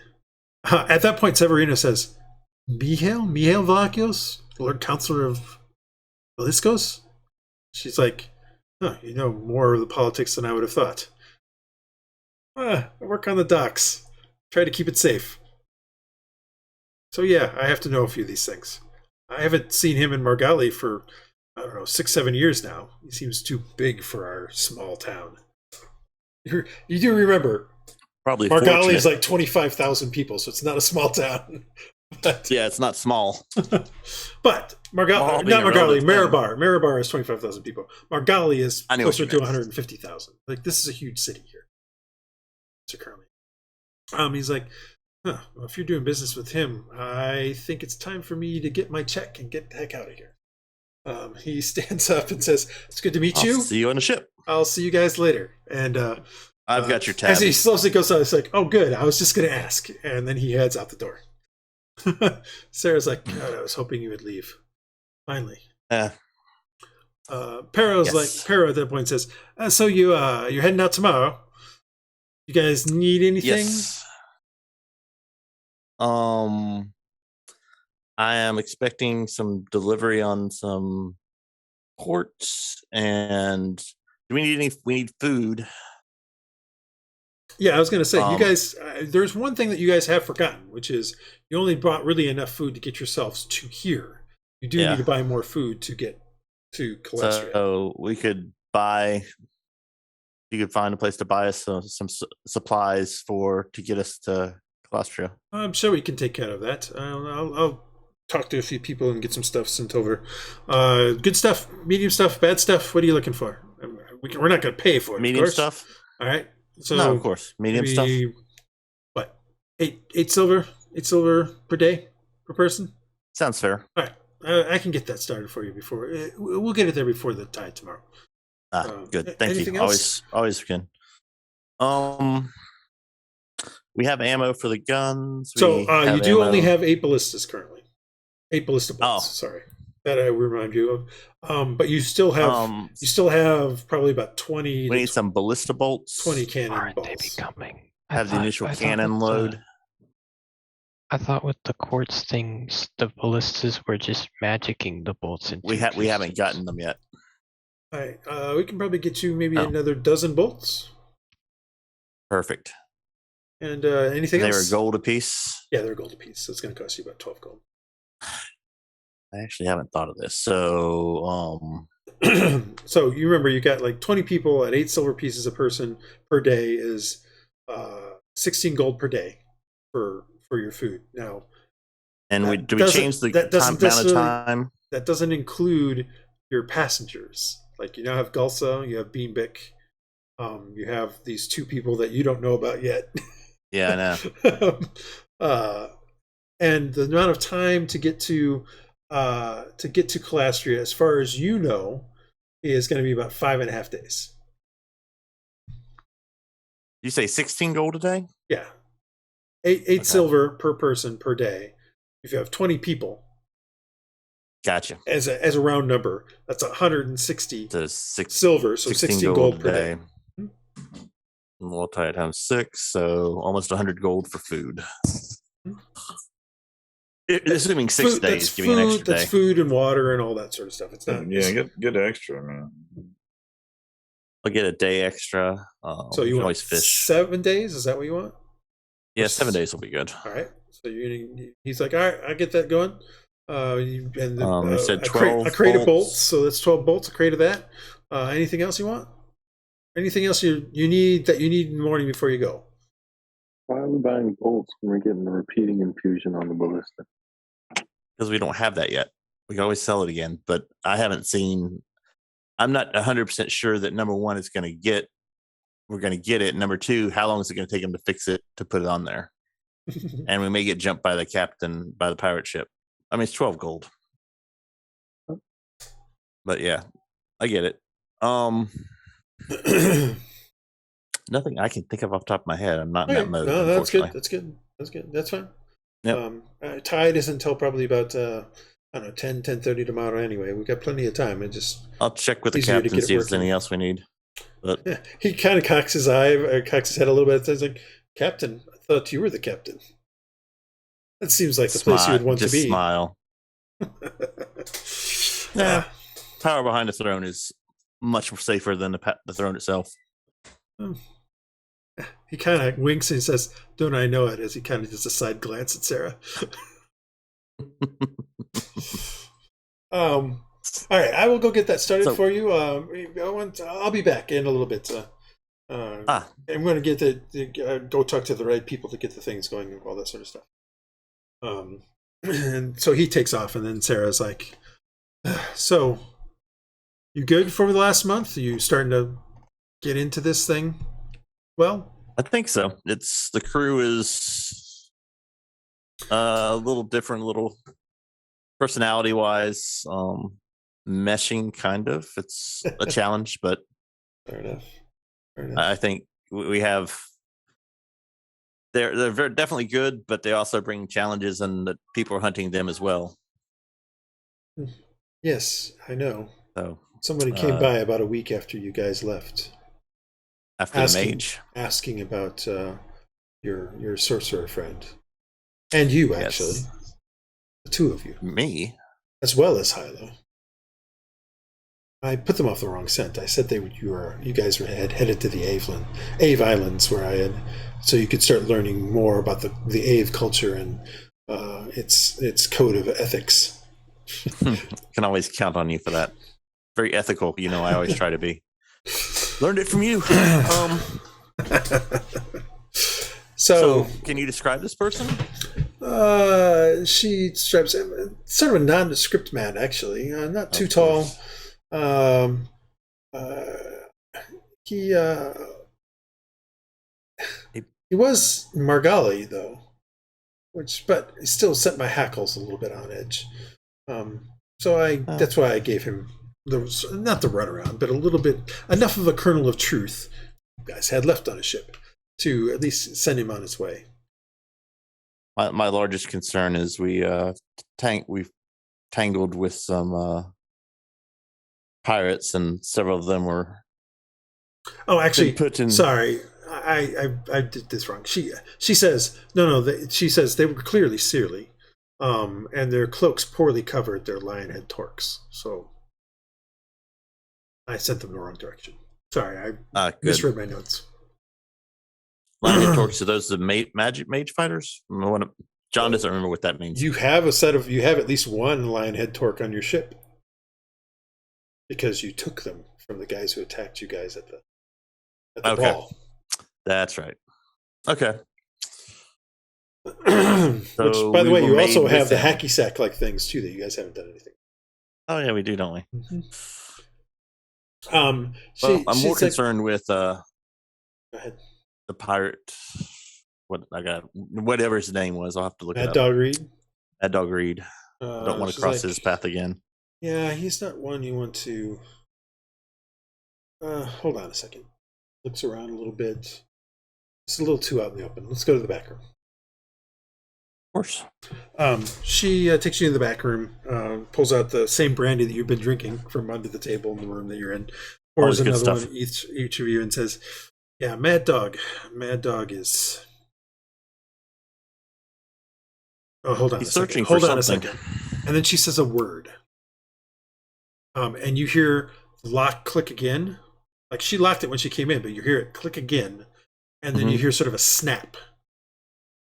First time she's ever said this where you were inside of this room with you, and she's like, that's a little bit better. That should give us a bit more privacy. That bad, huh? Well, the high table is having problems. And you know what the high table means. The high table is the table of captains, pirate captains. Reed is trying to make a power play, I'm pretty sure of it. That's why I'm trying to send the stuff to Kinzal.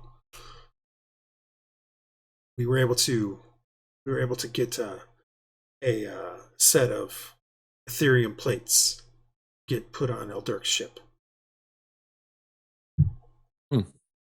And Siri on my phone heard Ethereum and came on.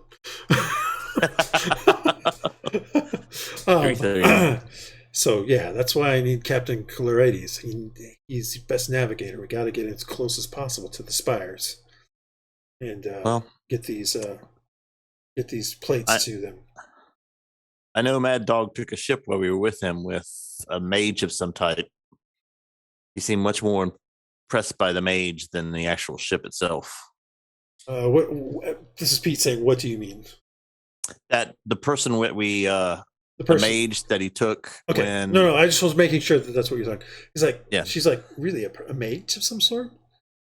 Yeah, describe him, because I don't think I ever got a name for him. You never did, because they basically took him prisoner and immediately took him to the Defiant. And you guys stayed on the Sea Spray and were sent off. And we don't have none of the documents had a name that we've looked over because we didn't understand them. Well, remember that, there was documents there, but there was no name that you could recognize. He's like, I don't know much about that one. It's interesting. Well, he's got some documents if you want to. We can't seem to make hide or hair of him yet, but he's seen important to Mad Dog. If you bring him by, I can take a look. I can. How far from the ship am I? 20 minutes, maybe 10 minutes. Okay. There and back would probably be about 15 minutes if you went I can bring them back a little later tonight after we get done here. Yeah. So he seems to be making a play, and one of his allies was recently installed on the table. That leaves 3 for Eldurk and 2 for him. The captain's table has a high captain named Eldurk, and then 4 other captains. It's clear now to you that Mad Dog is on the table. Eldurk is on the table for sure. And now there's 3 other captains, 2 of which she's implying are loyal to Eldurk, 1 of which is loyal to Mad Dog. If he gets a 3rd one, then this could be a problem. Chaos would reign upon the Sea of Tears. Yeah, he's not the sanest. I don't know if it's sanity or just I don't know how to read Mad Dog. He's sadistic. Yeah, so when Mad Dog to you seemed like a perfectly sane person who it seemed to you like when he explained things didn't seem to want to provide punishment or do any of these things, but was willing to do it when he had to. But the crew that he had with him belies that, because the crew that he had with him was very sadistic, very cruel, like the command crew, I should really say. Very. Red seemed more mercenary than sadistic, she seemed more mercenary.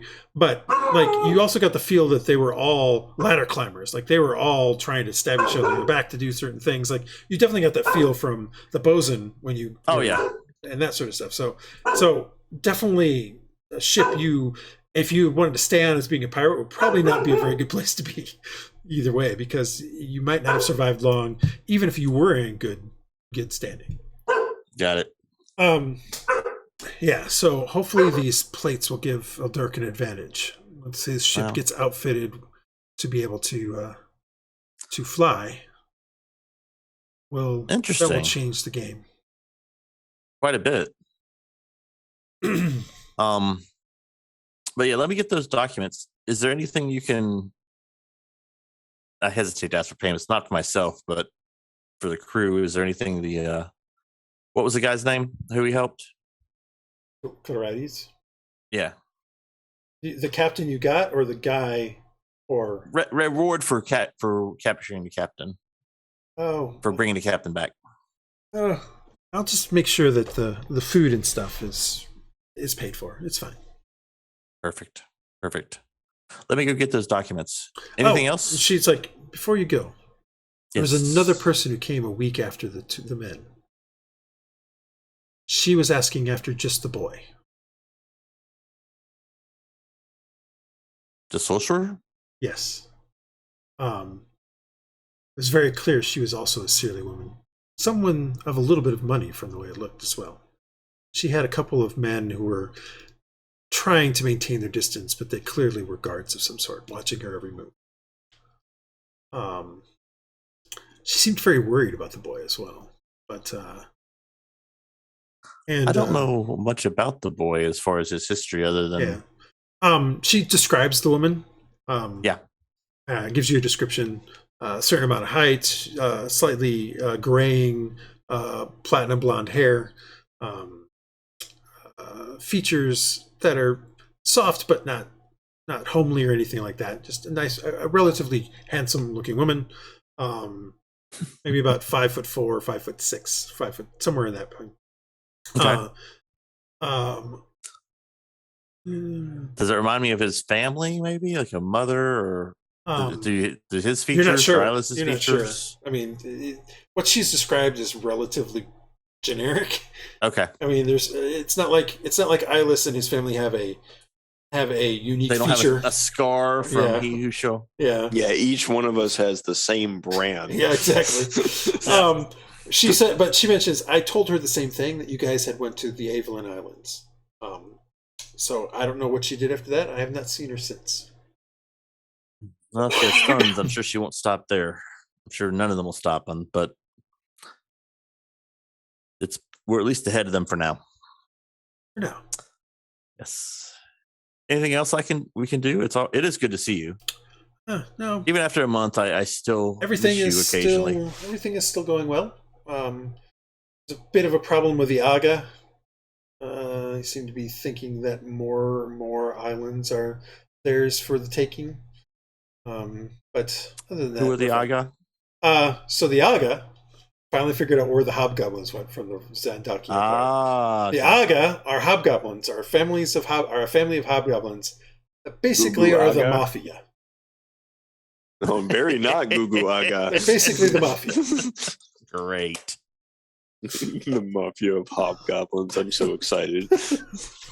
So I was like, you've had too much time on your hands, Pete. No, I haven't. I was like, where are the hobgoblins? They were the Empire, the Zandaki Empire. The Empire slowly faded away because of the rising of the seas. Where did the hobgoblins go? I mean, it's not like the people who rose up just killed them. They didn't. There was no reason to. They weren't terrible people. They were like Romans. Like, they weren't great, but there was no reason to kill them off. And I was like, well, some of them probably went back to where they originally came from, but some of them probably stayed in the larger cities and things like that. Well, what would have happened to them? Well, they sort of became not a second class citizen, but a lower class citizen. And the hobgoblins here in Margali turned to crime and became basically crime families and crime bosses. So they're the mafia. Interesting. Okay. So they're rising up to challenge. Well, so the way you understand it, not the Kraken, just my rule here, so to speak. Rule is the wrong word. I mean, that she sort of runs a network here on the right. Viaja. So sort of they're starting to deal with my network. They're starting to claim a little more than they should. Now they started off on Lawrence. Lawrence is the island that has the foundry. And for the most part, they still just control that. But I've heard tell of a few hobgoblins here on Viaja in the last month or so, as well as a few of a couple of incidents on some of the other islands. So I think they're starting to try to make a power play. Nothing we can't handle, but we'll see how it goes. Still something to keep an eye out for. Yes, indeed it is. Excuse me. Well, let me get those documents. Sure. And right. thank you again for the food. And she speaks the word again, and you hear that click again, and sort of the lock unlock once. Mm-hmm. And she says, "Hurry back when you can. I'll still be here tonight." I will go back. All right. As you're about to leave, she's like, "Oh yeah. The bartender mentioned something about one of your guys wanting to speak with me about passengers." Yes, he has. There's a guy upstairs. He does want passage to Calastria. Who is he? Is he? He's. I'm concerned we are taking on more trouble than we're worth. We already have several passengers and things to do, but he is what? He is. Well, he's a dignitary from city. Second, it's from a city. The city I am suddenly blanking on. Just have to go look it up. Second. Okay. From Nevigeri. Nevigeri is a city that's on the lake that's in the center, more in the southern center of Kelvin. In fact, I will just show it to you because that will make sense. Would we have trouble getting him through the blockade? No, he's Margully. He's a dignitary. So it's this right here. That's Nevigeri. Okay. You guys are currently right. You guys are currently right here. Gotcha. Also, he's on the mainland more. Yeah, so. he's more on the mainland, or at least he's from there. He's a dignitary of some sort. He says he has business in Calastria. I don't. I only. She pauses for a bit. She's like, "I've only agreed to help him because of your mother." Interesting. He claims to know her and have grown up with her.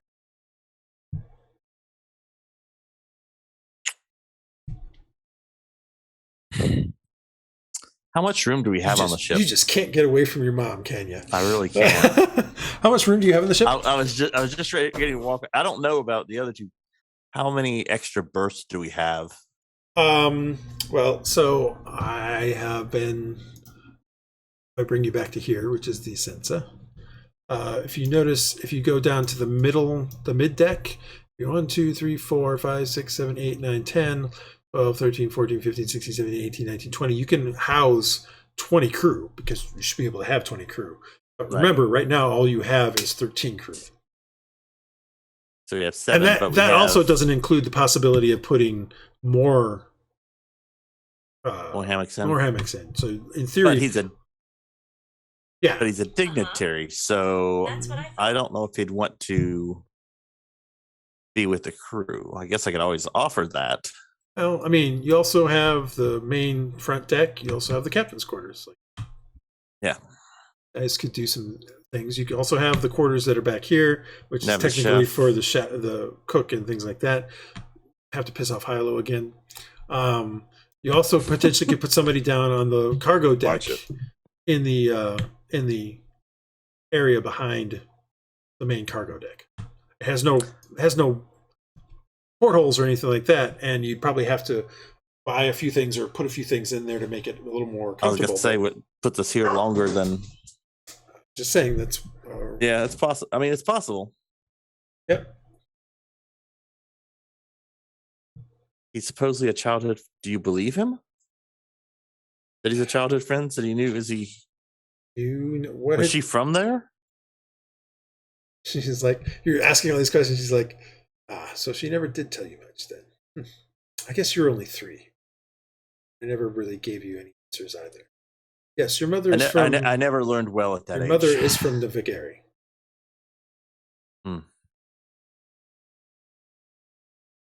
Well, that's something. But her family was once... It's really her story to tell. Are you going to tell me I'm a prince? It's really her story to tell. Yeah. Well, she's not here. By your own choice. She was okay. I gotta find my notes on this. I do have notes on this because it's what I am. Nothing better. Notes. No, that's the wrong note. That's Sarah. Lydia teach. Yeah, Navigary. She says, all right, I guess the only way to do it is just break it to you.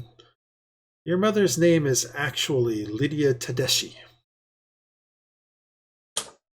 And she was born into the house Tedeschi of Navigary. Can you spell that? Tedeschi. Okay. Have we come across that name before? You've not. Sounds like the mob. However, about when she was maybe 16, 17. Actually, no, I have that wrong. It's 13. When she was 13, her brother, Marco, was killed by a rival house. And her father swore a vendetta against that house, House Corsini. House Corsini actually does ring a bell to you. House Corsini is the current Duke of Navigary.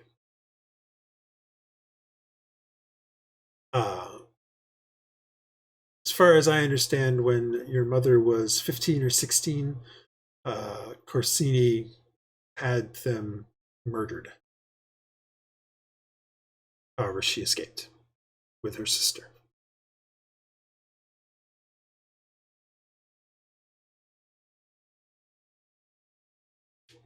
I think I'm going to have to stop there. I don't know much beyond that. That she only revealed that to me very late in our relationship. That's more than I knew. I guess I should talk to this person. So it's very possible that this person knew her. He is of the right age. He could have been a childhood friend. He is not from House Corsini, that is for sure.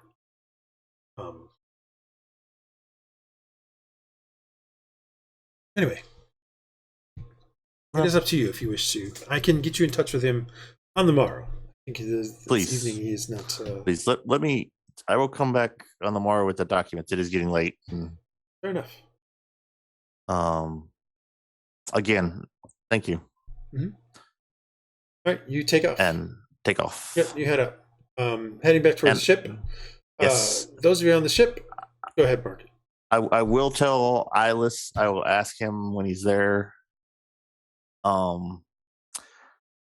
I will tell him. Well, you have to get back to the ship. So yeah. Oh, I'm sorry. I thought it was I'm just saying when I get back to the ship. Okay, go ahead. So those of you on the ship, did anybody want to do anything else before long rest? No, I'm good. Okay.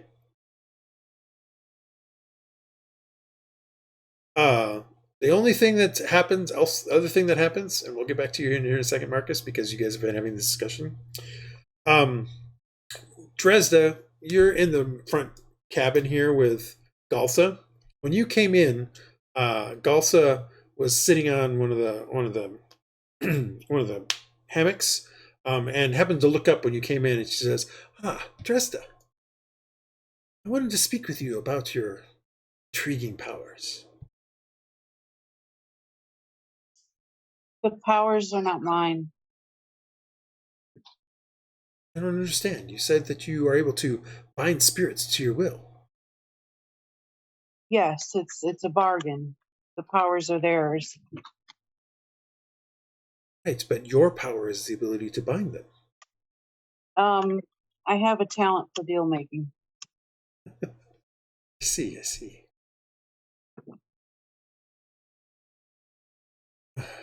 Mentions. Okay. Short on words you are as well, it seems.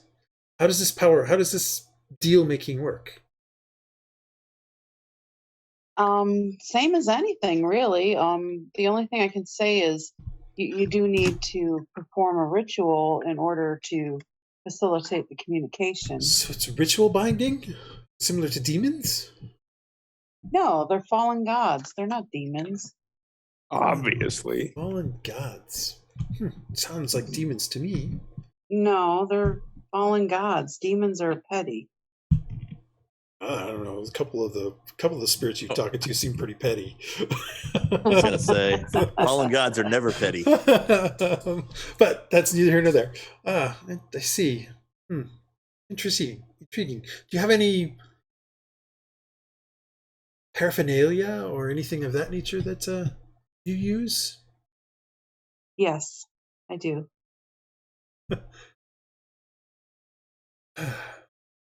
See. Speaking with you is going to be like that, is it? Would you show me it? Yeah, I have some, and I show her what I have on me. So you show her some of the ritual things that you have. She's like, he's gonna summon a demon. It's like, these are all interesting. Huh. Interesting. I thought you had some interest in my research. Is that correct? I do. I'm just not sure what to ask. Well, you make me a little nervous. I'm very small. I don't understand why I would make you nervous. It's kind of like when you meet a potential mentor, and you don't want to screw it up. I see. Well, maybe tomorrow morning we could go to the Ateneo, and I can show you some of the scrolls that I have written. Okay. That might be easier than me just trying to describe things. That would be nice. I would like that. Yes. Can I show her some of the scrolls that I picked up? Sure, if you want. So you picked up some of them, but remember, Iylis also has some of them. Yeah. Because he was trying to read through them. Yeah. So she starts to look at it a little bit, and she's like, "What is this? This is not really ravings sure. of a madman." Yeah, I know. We found them when we were rescuing the captain. And what is this language here? I don't understand it. It seems to be maybe a combination of Draconic and Infernal or something else. Occasionally there are some syllables and things in there that are clearly Draconic, but they don't make any sense. And then she basically goes over to the small table that's in here, puts some things and waits on the scroll, and then she starts kind of going through the scroll and pretty much starts to forget you. You're even there. As she starts trying to understand and maybe try to decipher this language. Oh boy. Anybody else doing anything? Marcus, you get back to the ship. Is Iylis still awake? Iylis, are you still awake? It is. It's about an hour and a half past dusk. Probably not. Right. Okay. I'm snoring. Yep, you're snoring. Well then I shall wear on patrol, guards, and what watch do I need to be on, and then I will retire for the evening. Okay. I will tell Hylough that I have a potential passenger. Okay. Well, I got 2 coming too. So, and yes, I vetted them. They're great. Okay. Who are they? This was royalty from who wants to get to so-and-so. It's a Calastria. He wants to get to Calastria. Calastria, thank you. Yeah. So. Well, mine are common folk that want to get to Calastria. Ah, okay. Well, that should be interesting. Hopefully they aren't. I don't know if we have enough space for everyone. Perhaps I shall. You guys are run away. You guys are having this conversation, and you hear some laughing coming up the gangplank, and Matt, Artek, Conan, and Keto come back onto the ship. True, so you see them come up onto the ship. True shouts, "All right, enough laughing. Get to sleep. Got to get out tomorrow on the tide." And as they start to go down, she says, "She's a badass. Have any of you seen Catriona and Melwyn? What about Ennui?" And they're all like, yeah, I mean, Matt says, I think the last time I saw him was at the turn, but that was like 2-3 hours ago. They were just drinking and listening to the bard. I think I think Catriona had a thing for the bard, though. I don't know. She seemed like she was in that dreamy state. And Artek just elbows him and it's like, Or Artek can't say anything, doesn't speak. So it's like, okay, maybe she wasn't dreamy. It seemed like she was dreaming. I thought she might be dreamy. And then he seems to think about what he just said. And he's like, never mind, I'm going to sleep. And heads down into the thing. All right. Well, I shall take the watch and then crash. Okay. You guys start your watches. About an hour later, the four that I just mentioned, or the three that I just mentioned, Melwyn, Catriona, and Ennui, come up the gangplank. They seem to be talking not in hushed tones, but like they're trying to keep their conversation to themselves. They kind of notice you and True, and nod, and then head down into the main crew quarter. Otherwise, other than that, for the next 2 hours. True. Did anyone come with the quartz? Oh, True's like, oh yeah. I thought somebody would have told you. Yeah. There was a bag that I put in the captain's quarters. Oh, good. Somebody came by and said this was for you. And you paid him, I assume? Oh yeah. Okay. Yeah. He was an odd person, but yeah, I paid him. Oh, thank you. I can watch the rest of the night if you want to turn in. Oh, okay. It is. Yeah, sure. She heads down. And then, like I said, for the next 2 hours, then towards nothing happens. Nothing interesting happens. Okay. Typical night. That being said, I am going to roll on a table that I made to see how potentially. Second. Okay. Oh, yeah, it stays clear this tonight. Anyway, who's next? Who's next watch? That can be. All right. Captain comes out and relieves you a little past midnight. All right. Knowing that it's Marcus out there, you bring out the bag, and sure enough, inside there are two relatively large, maybe about baseball-sized quartzes. That should solve our problem. Well, maybe. You got to see what Beambit can do with it next. Yeah. And then you head off and hit the bed, and Aaron, you spend the next 3 hours or so patrolling the deck. You're up here with